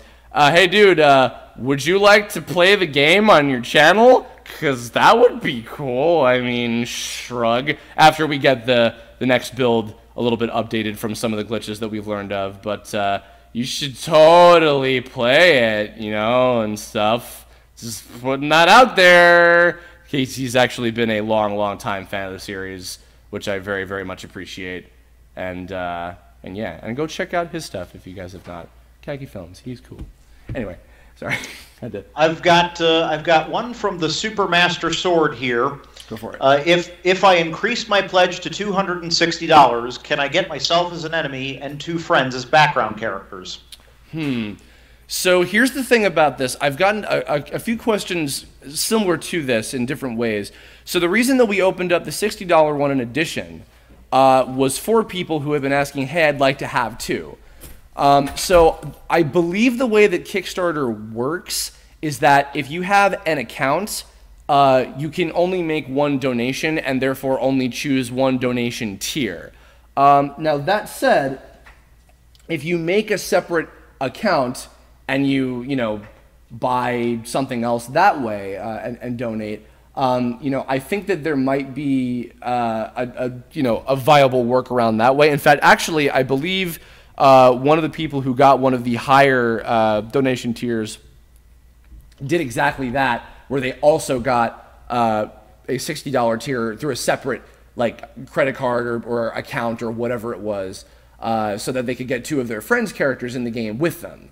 No guarantee that they'll all be together necessarily, but I think that that was the way that they did it. So I think that you can do it that way, but I don't think that if you do it through a single donation you can, because I think that you can only pick technically 1 reward. So you might have to find a way to work around that. That fully comes from just my not knowing like absolutely everything about how that works on Kickstarter, but I think that there might be a way to do that. So. I actually saw a question on Twitter that kind of is related to that, but I had someone tell me they don't have a credit card, but they want to donate to the game, and Kickstarter only accepts credit cards. Is there another way that people can donate? Unfortunately, so I have no idea how. I know that Shovel Knight and some other indie development stuff did this too. I don't know how to integrate also having PayPal donations and then having them be added to our total. Unfortunately, in fact, actually, if anybody out there maybe might know of a way to do that, or like somebody that I could talk to that might know how to do it, because I would be up for that. I would be down to do that in the future, because especially a possible idea I even had in the future is like if we like make more fans down the line.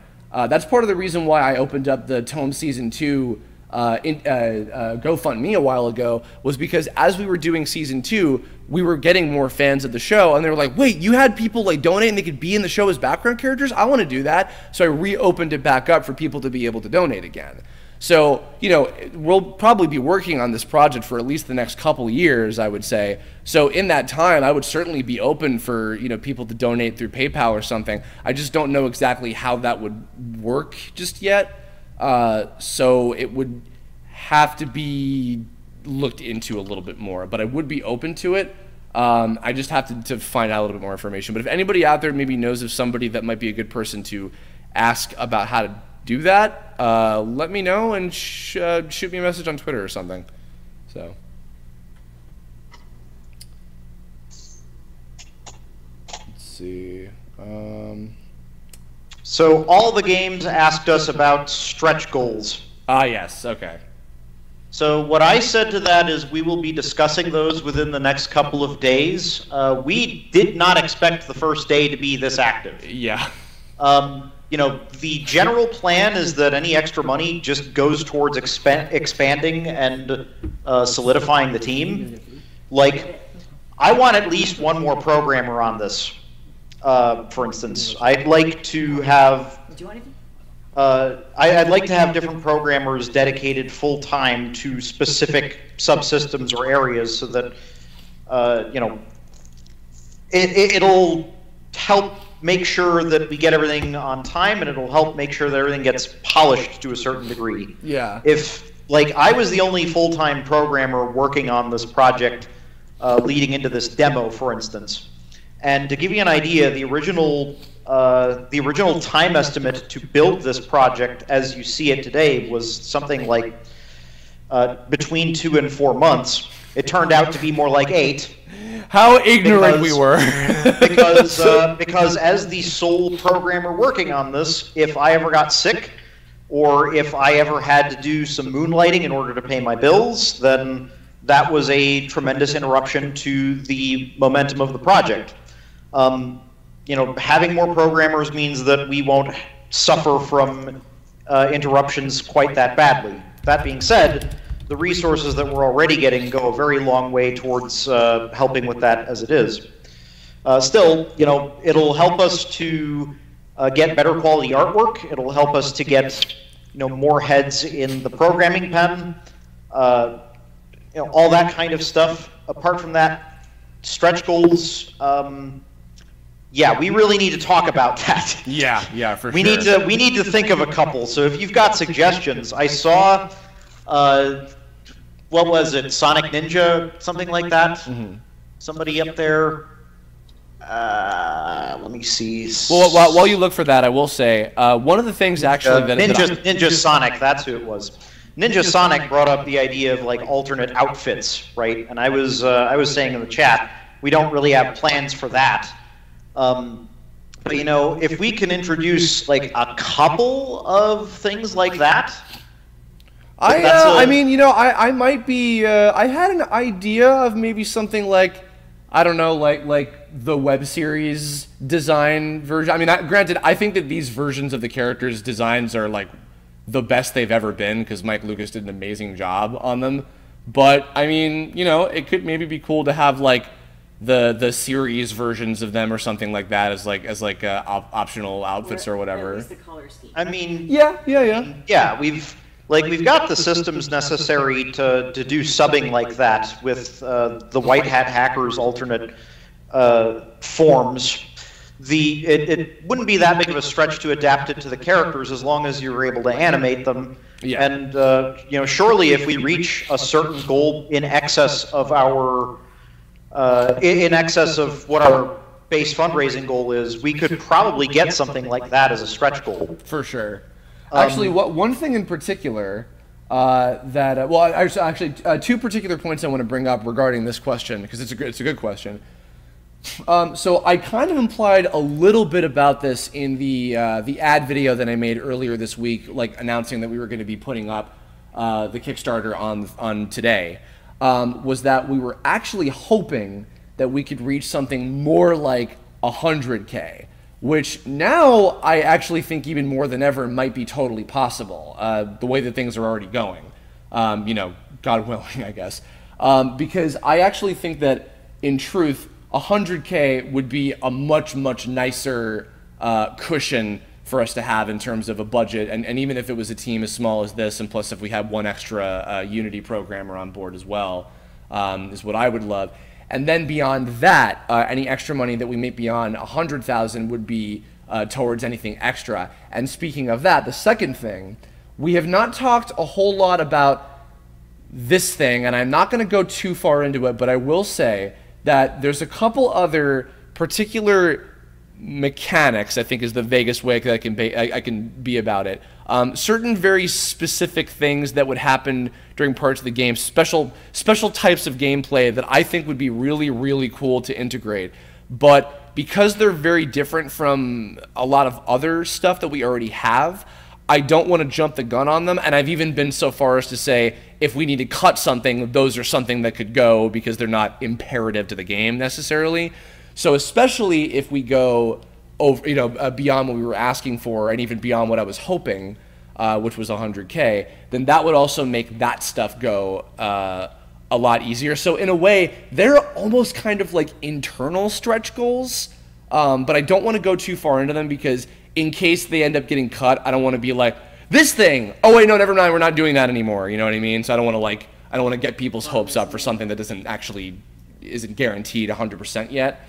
But yeah, I mean, as far as like more than what we're thinking, like, yeah, we definitely have stuff that we would love to do in that kind of vein.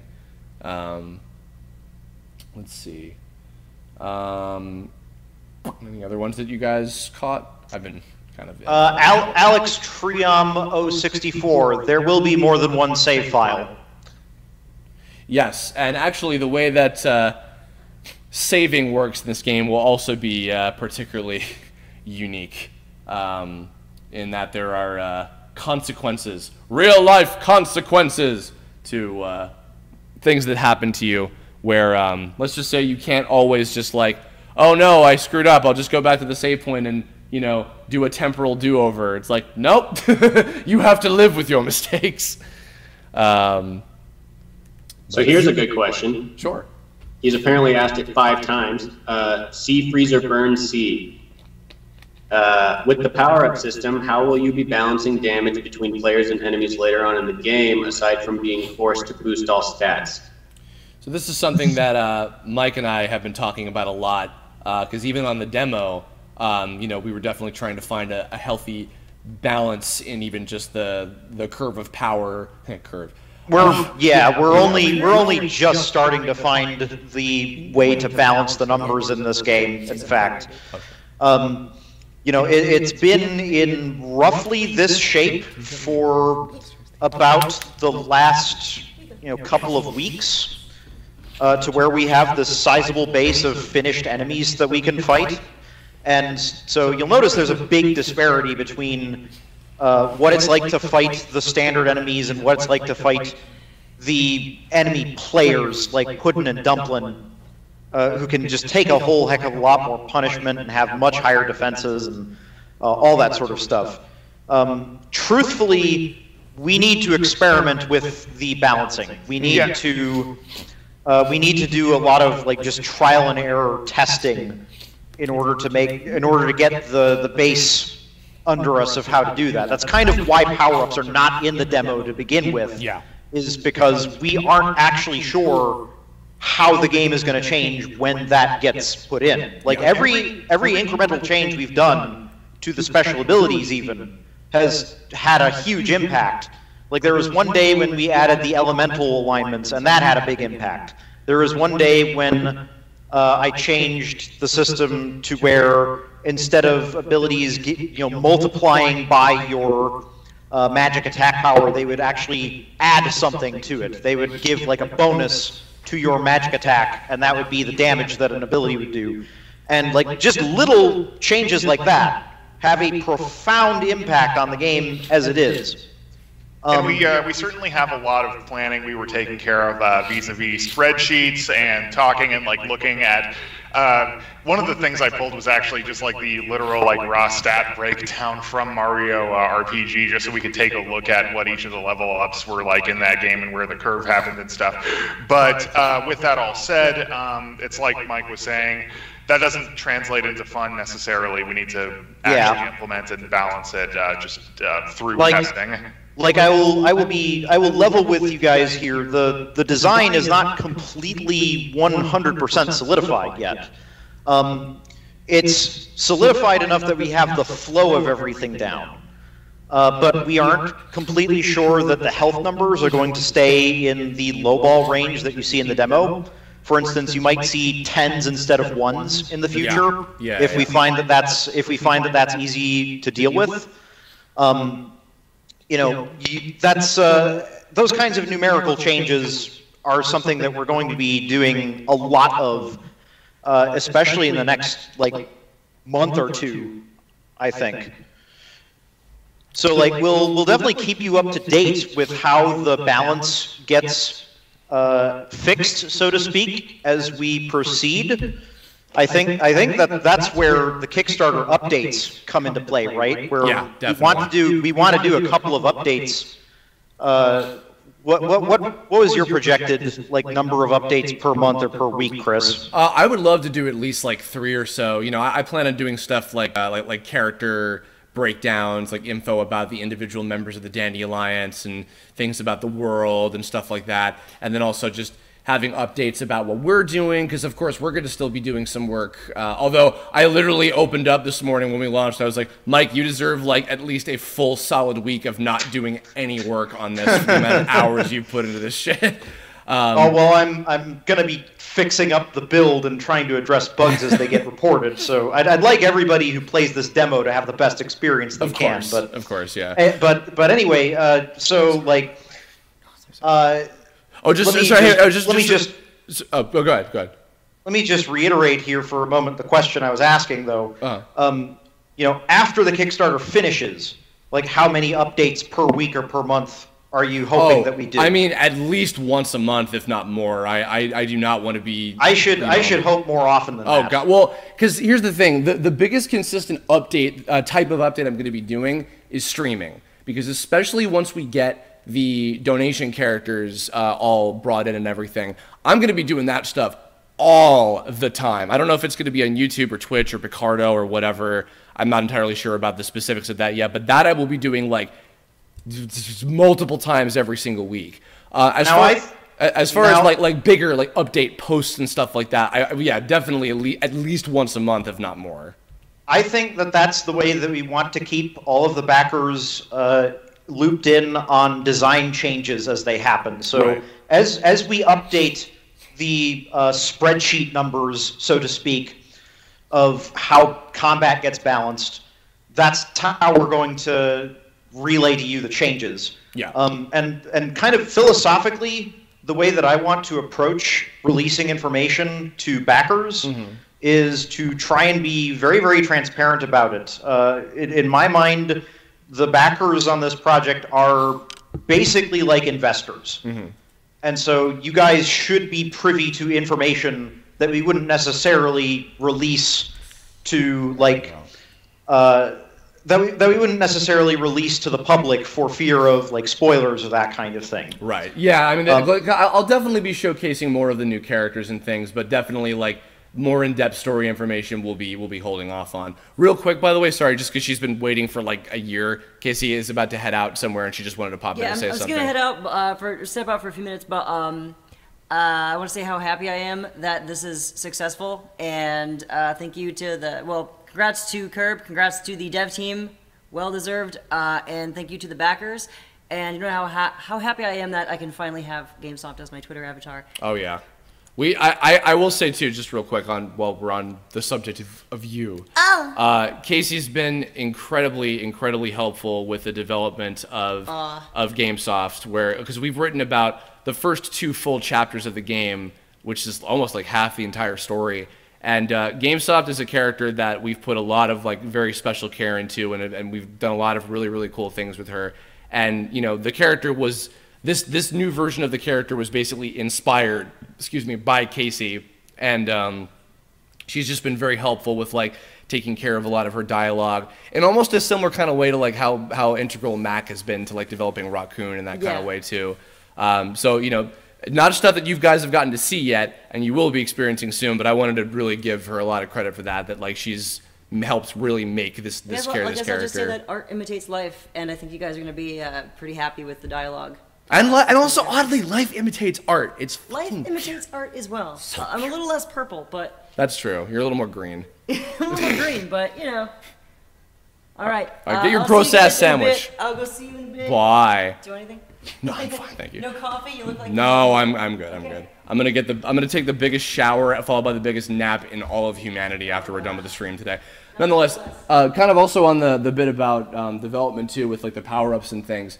Like actually, Scott, you and I were talking about how something that will come into factor with that was when you and I start doing the level design together, in terms of the actual maps and stuff, because kind of pacing out like, okay, we can have a treasure box here that will have this upgrade that will probably be good to have around this time because it'll be good for you to have a little bit more HP or a little bit more whatever kind of thing.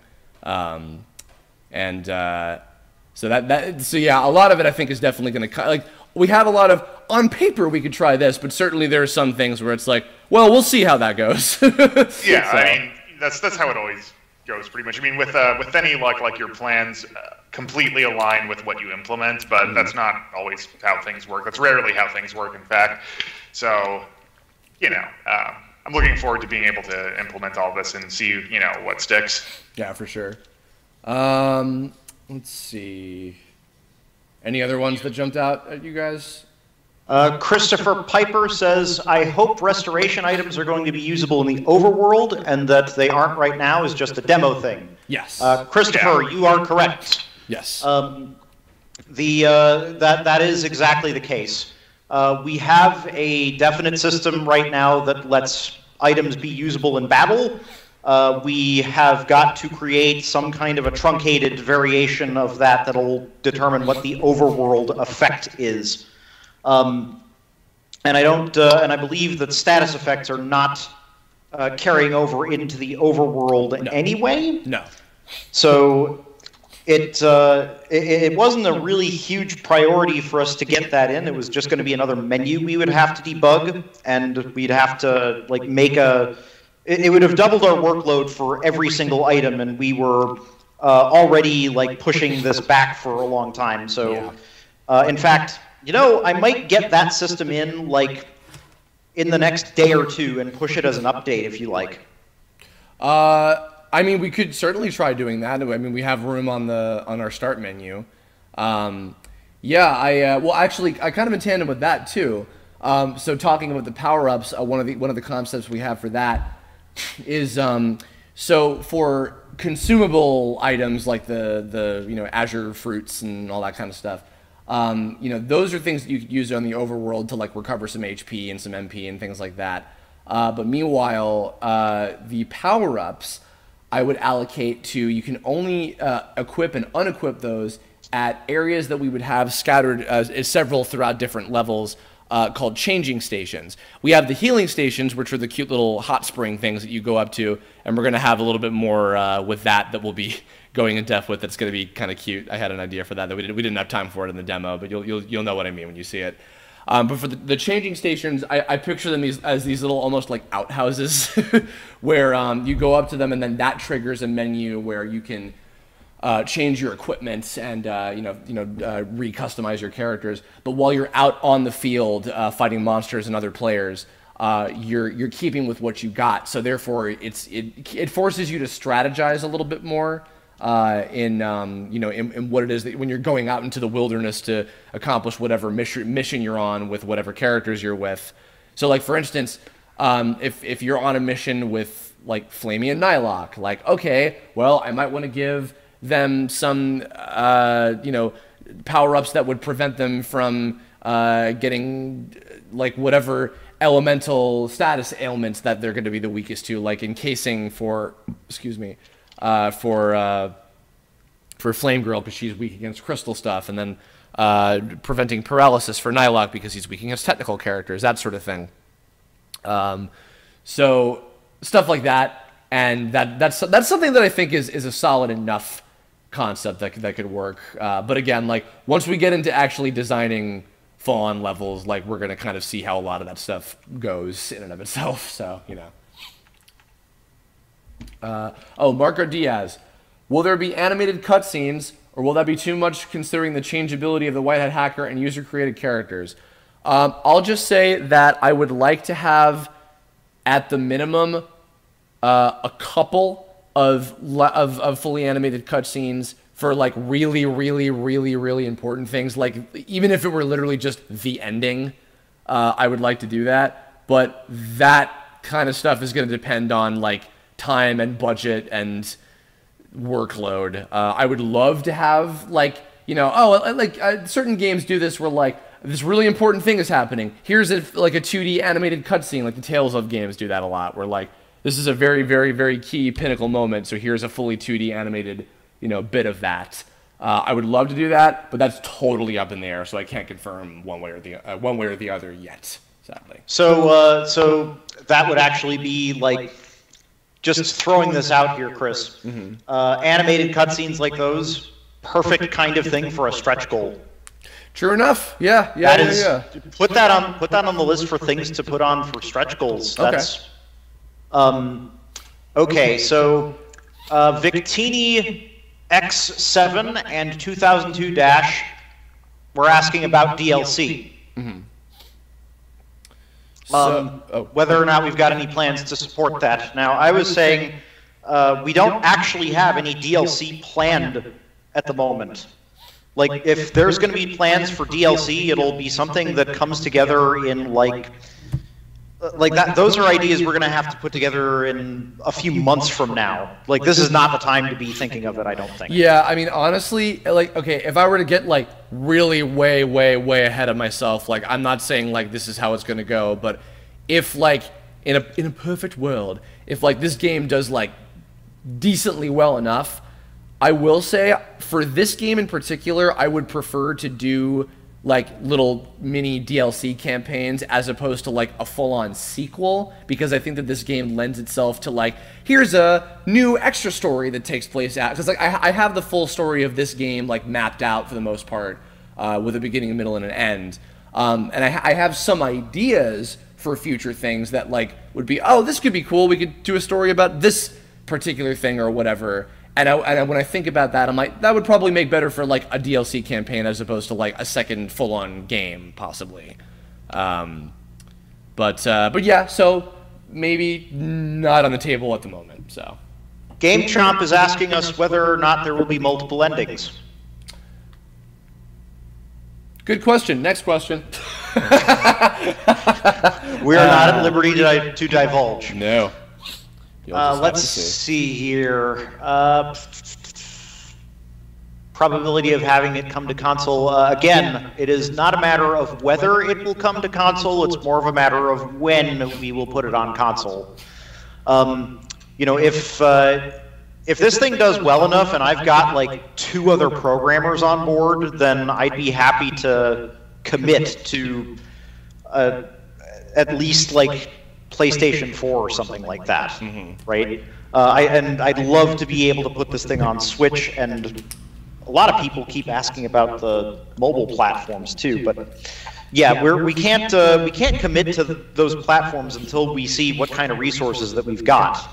Like, it's a matter of you know, our manpower has to expand to fit the number of consoles we have to release concurrently. Yeah. You know, the more of them we have to do simultaneously, the more, like, there is no substitute for testing on a specific platform, is the problem. Yeah. There's no way to, like, you can't fake testing for Mac, you can't fake testing for PlayStation 4, you have to actually play and beat the game on PlayStation 4 to verify that checkbox that it actually is going to work and you can ship it. We would, in fact, I'll even put this out here. If anybody who happens to hear this, whether you're watching this live or archived later, if you or anyone you know is a, you know, fairly experienced Unity programmer that is looking for work, send us a resume or any examples of your work, and because we've got a very short, and I mean short, list of people that we're possibly looking at as a maybe third hand on deck for programming, but Michael and Nathan are, like, the guys at the moment, but we're certainly open. So, yeah, just putting that out there. Morpheus ZX, will this Tome MMO story select be based on the canceled TTA Season 4? No, this is, in fact, actually, I should put emphasis on this because some people have been confused about this. This is a completely new continuity. It is not related to the series. It's not related to TTA. It's its own new thing. It's a whole new story, a whole new universe, a whole new world, like some kind of Disney song. And it's, in my opinion, having made all of them myself, story-wise, I think it's the best incarnation of these characters and this story and this world that I've ever done. So I hope that you guys will also agree when it is finished. So. Let's see, I'm Pulse is asking about physical goods as stretch goals or something. Not a one. Yeah, we're not doing physical goods at all. We've worked on, both Chris and I have worked on projects that were Kickstarter projects before, and one of the biggest nightmares logistically is actually doing physical goods and shipping them out. Yeah. Like, it's this thing where It's difficult to predict what the cost is actually going to be until you like really are ready to nail it down and ship it out. Yeah. And then it ends up being so much of a draw on the resources that you raise giving out that reward that it's not really all that worthwhile to do for a video game project, we don't think. Yeah. You know, we'd like to consider the idea of like offering merch later on if people like the game, or something like that. But well, on that note, I actually got hit up yesterday by my good buddy Sean Handyside, who is one of the head honchos at Level Up Studios. They've of course done all of the Tome merchandise since I think 2012 now. He was asking about doing any physical rewards. I'm like, no, not for this. But I would certainly love to do merch in the future, and Level Up has always been just wonderful to work with. They do really good, high quality stuff. So, you know, down the line, like, I'd love to do even just some basic stuff like T-shirts and buttons and those kind of things, because those are pretty simple to do. But yeah, that would be completely separate from the Kickstarter, because even Chris Sutherland, who is one of the head honchos at Playtonic on ukulele, wonderful guy. He was like, don't do physical rewards, please, dear God, do not do physical rewards. And I'm like, yep. We'll leave the physical rewards to the guys doing board game and tabletop RPG Kickstarters, where the whole point of the Kickstarter is to get the physical rewards out to people. As for us, we want to focus on the game, and we want to not, like... This is one of those things that's burned so many Kickstarter projects, is, you know, making too many promises that you can't keep. So we're kind of trying to keep this a very down-to-earth and realistic set of goals, and kind of not string you guys along too much. Yeah, I mean, even Kickstarters have made like a mighty number of promises. Like you. You had to do that. I still haven't played it yet. I want to. Well, because even with the scope of the game, I mean, we've talked about this like behind the scenes. I don't know if we've talked about this on the streams or at any point, but I mean, even the scale of the game, like, we're trying to keep it like relatively small for a turn-based RPG, because like, this isn't like, as I think, Mike, you described, it's not like a 70-hour like Final Fantasy, you know, like long-form experience. This is, if anything, I picture this being about the same length, if not maybe a tiny little bit longer than Mario RPG. And Mario RPG is not a long game by any stretch of the imagination.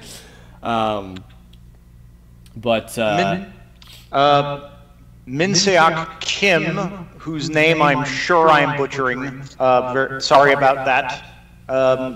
He's asking if characters will have their original skins as DLC. Mayhaps. Maybe that could possibly be an idea. I mean, we were batting around alternate skins as a potential stretch goal. In fact, even I have another possible idea with that could be interesting. It's kind of weird. We're brainstorming stretch goals on our launch stream. Well, something hit me about that I'll probably talk to you guys about that off mic later. But something did just strike me that I thought might be kind of cool. But nonetheless. Okay, I will remind you of it. Yes. And by the way, everybody, I should have said this at the beginning. I'm such a dumbass, but there are a whole lot of general questions that I tried to have as many answers to as possible on the Kickstarter page. At the very bottom, there is a ton. There's a very extensive FAQ section that I put together in the like risks. What are the risks section, including even down to like what if the project fails and etc. Which, you know, now I'm confident that we're not, you know, that's not going to happen.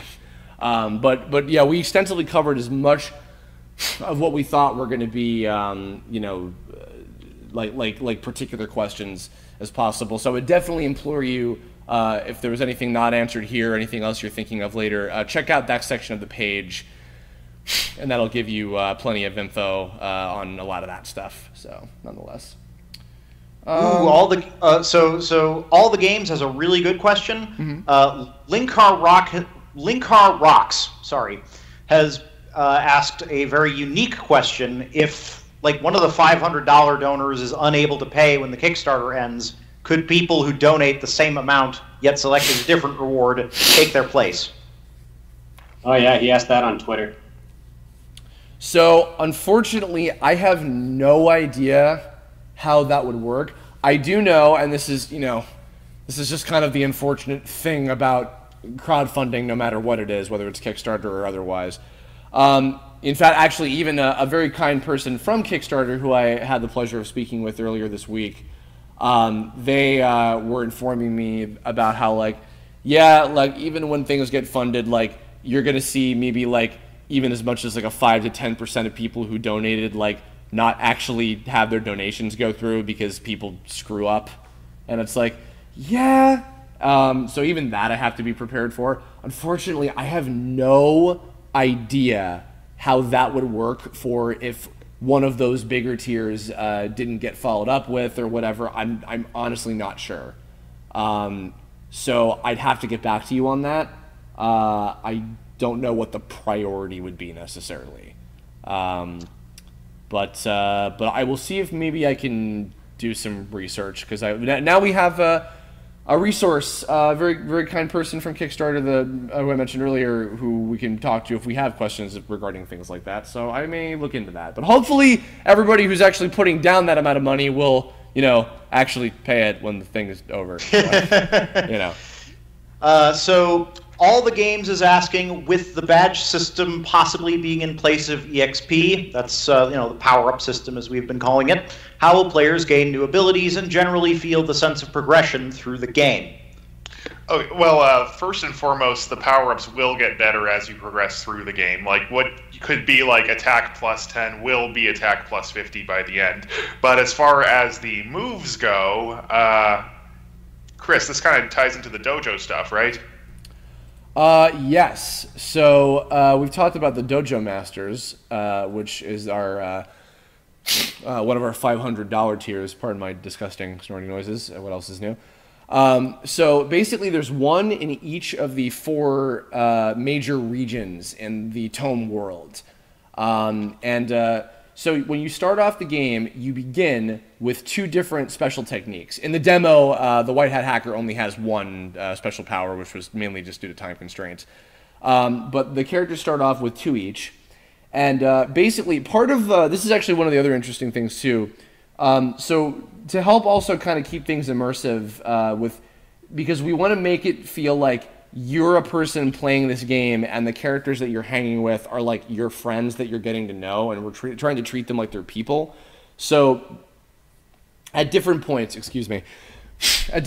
throughout the various chapters of the story, when you meet back up with the different characters, because they'll be like in different combinations and being split up in different times and things like that, they'll come back and like, hey, I visited the Dojo Master and I got a new technique, and then they'll just have their new technique by the time you get to that point.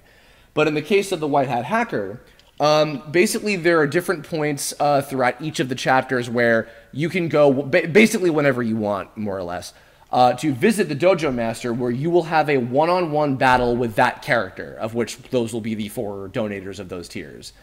And then if you defeat them, then they teach you a new special ability. And then you can choose what it is that you want it to be. So, like, for instance, if, say, like, I don't know, I'm just pulling something out of my ass, but say, like, the Dojo Master of the hub town of, like, Adatus Woods, which is the first major region that Chief Batopio rules over, who is the new version of Bitchrum, by the way, for those of you wondering. So, like, say that person focuses on, like, Zach is laughing because he designed him, and he's amazing. I'm drawing him right now. Oh, boy. But Jesus Christ.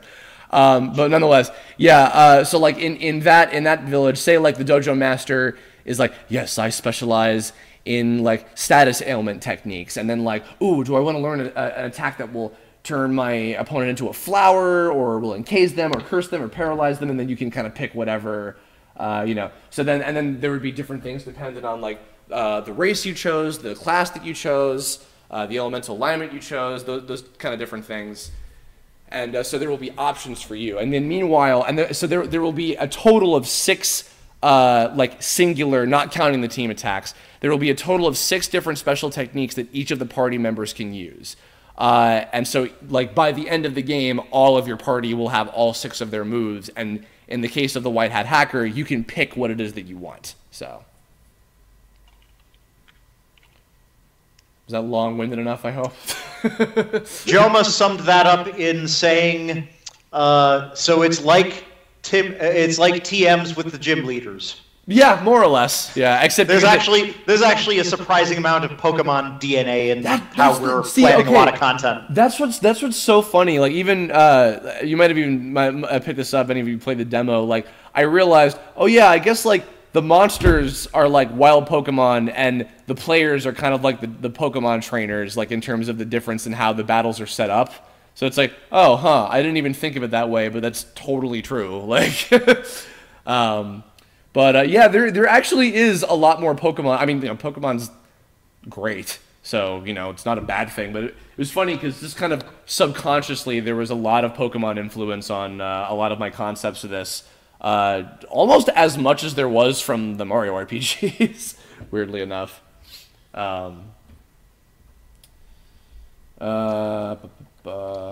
We could do probably like a couple. We're getting close to 2 hours now. We can do like maybe like 1 or 2 more questions and then probably call it a day. Yes.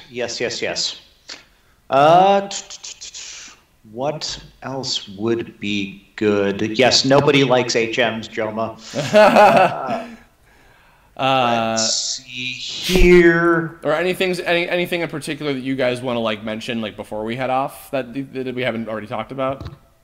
One of them is, what are the odds of extra characters being DLC? So for instance, like playable Zeto is one of the ones that somebody brought up.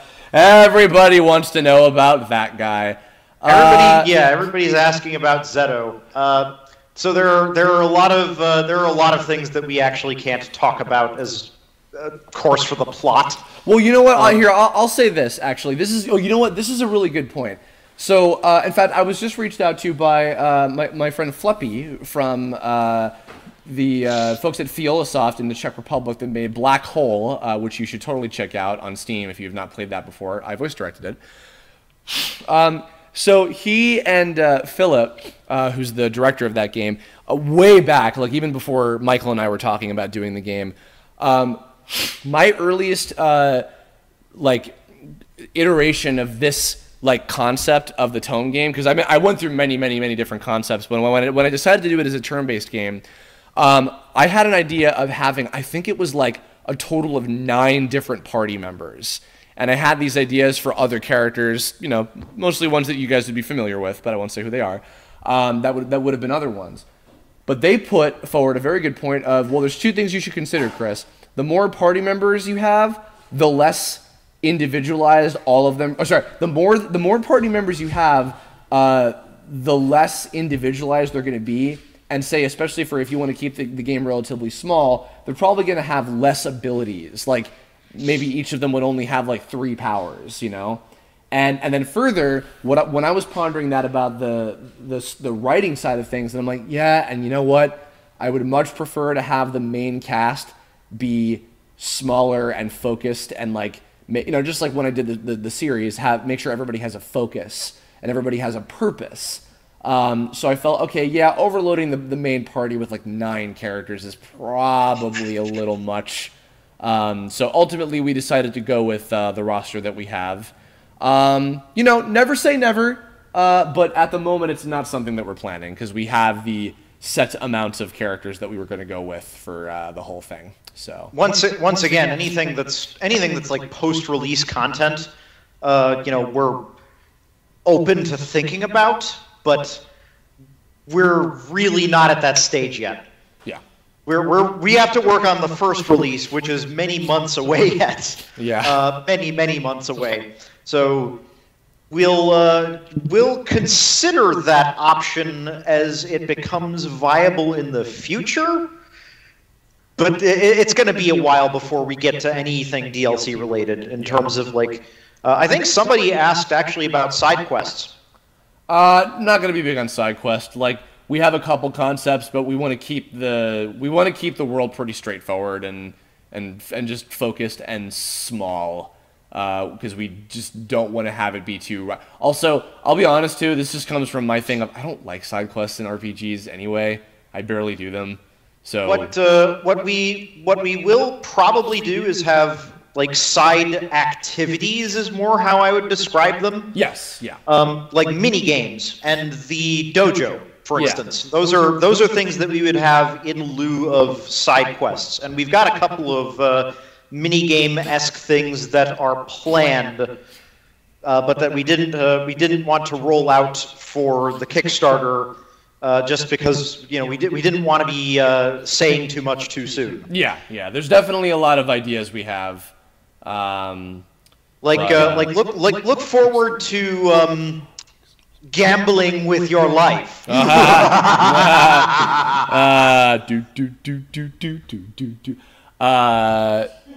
How about one more question? Who's got a good one? I'll let somebody else pick one. Zach and Scott, you guys have been so quiet. Why don't you guys pick the final question? I've got one. I've got a really nice one here. Linkar Rocks is asking about language translations. That is definitely a thing that we'll have to come up with if we get a publisher. The funding that we get helps us build as much of the game ourselves as we possibly can. I can build the system that will permit different localization options for the game. And I have a lot of experience actually building localization systems for games. In fact, it was just barely not ready to put into this build yet.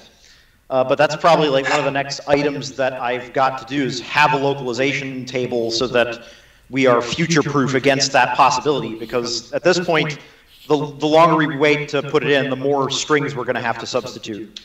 I'm going to be equipped to localize. Whether we're going to have the resources necessary to pay somebody to localize the game is a completely different matter. And that's something that gets exponentially easier if we manage to land a publishing deal of some kind. Yeah, which, fingers crossed. By the way, I'm showing off a little bit of, I'll probably have some updates on this in the Kickstarter page, but here's some cool concept art that Zach did of the buggies in our demo. Foley Roach, Bollig, and 16 Beat. They're lovely.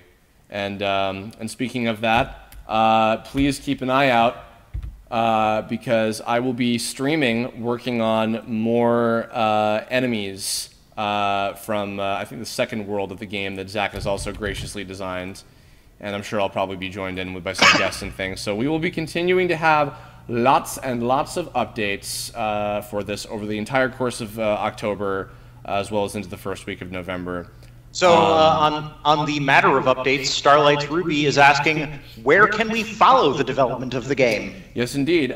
Many different places. You can follow all of us on Twitter, which I'll have links to. I'll edit the description of this video to have links to all of our Twitters. But would you guys like to plug your individual stuff real quick?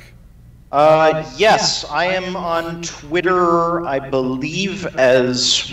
What the heck am I on Twitter? Hang on a second. I think you're Mike_Prinky, right? Yeah, Mike_Prinky. That's where I am on Twitter. I'm also Mike Prinky on Quora, as a matter of fact. Quora is a question and answer site. You can look me up on there and send ask to answer questions my way. You can request answers directly from me if you would like to. And I will answer them as I am able to. Obviously some things are going to have to stay under wraps. Don't ask him for spoilers or I'll kill you. Yeah, I'll know. Yeah, I really can't tell you anything about Zeto, guys. I'm sorry. I like how it has to be that fucking specific. It is that specific. Otherwise, the Kickstarter page, we're going to send out Kickstarter updates at the very least once a month. I would like it to be more like, weekly if we can. Oh, well, during October, I'm going to be doing updates as much as possible, so definitely keep an eye on that. There's going to be a ton of, right out the gate is going to be where we have the most updates to give. And they'll be through the Kickstarter, that'll be the main way we make sure the backers are clued in on how progress is going. Well, I'll also I'll be making them all public as well, because I just feel the need to, it's just better that way to just have them all be public. Otherwise, keep an eye on our Twitter accounts. We may put up something like a development blog, actually. I wouldn't mind having some place a little more open than just the Kickstarter to keep people clued in as well. Zach and Scott, do you guys want to plug your stuff too? I actually don't have a huge social media presence, but in lieu of the Kickstarter, or in light of it, I will maybe ramp up something. I might get something going, but I'll have something to plug here at a later date. Okay. Zachariah? My Twitter is Dying Mars, and I draw a lot, and I post a lot of art on there, and I will be posting concept art as much as Chris will let me. Yes, in fact, actually, hold on, I gotta, where is it? Where the hell is it? Where's the, here it is, this little thing of brilliance that you made a couple days ago. This is a nice, gift for a week of crunch and killing ourselves finishing this demo. This was very nice. Oh, is that the Mario RPG box? Okay. So good. Yeah, and also please, in fact, I will even write a link to it. 1 second. Go to facebook.com/tome series. Whoop, right here. Please do go to that right now and like the page, because any and all updates I'll be putting on there. The Tome Facebook page is kind of the ultimate hub for the fandom, in terms of the updates that I make. So do me a favor, go like the page right now, and you will be getting updates constantly. That's one of the things that I update the most in terms of keeping the fans just kind of in the loop on what's going on with it. So, yes. All right, well, guys, I think that's gonna do it. So before I go get the greatest, dingiest shower in the world because I'm disgusting, do you guys have any last things that you want to share with all the folks listening and anybody out here who has donated? Because, by the way, we made another, let's see, we had 46,000 when we started, and now we're up to 54. So that's what? That's another 8,000. That's over $8,000 that we made in the last 2 hours. Yeah. You guys are awesome.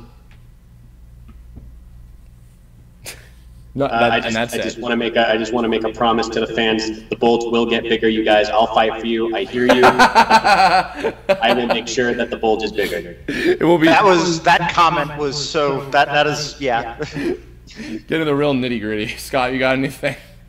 This is a public platform for me to say anything? Yes. Okay, please send all of your questions and concerns to Sony and tell them to make Freedom Wars 2. This is what happens when I make you drunk with power. Casey agrees with you, brother. Do you want to come say anything else, Casey, to the fandom? Hi. Hi. That's our show. Good night. Good.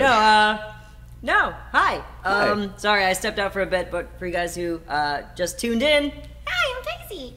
And this is the Tome game stream, and it's pretty magical. You're all amazing. That's all I got.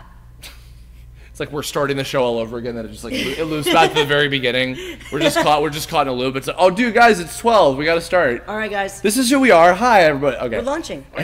Anyway, Remember all right. So the Homestar Runner cartoons with the Halloween, and then them saying they were just going to repeat everything over again at the very end.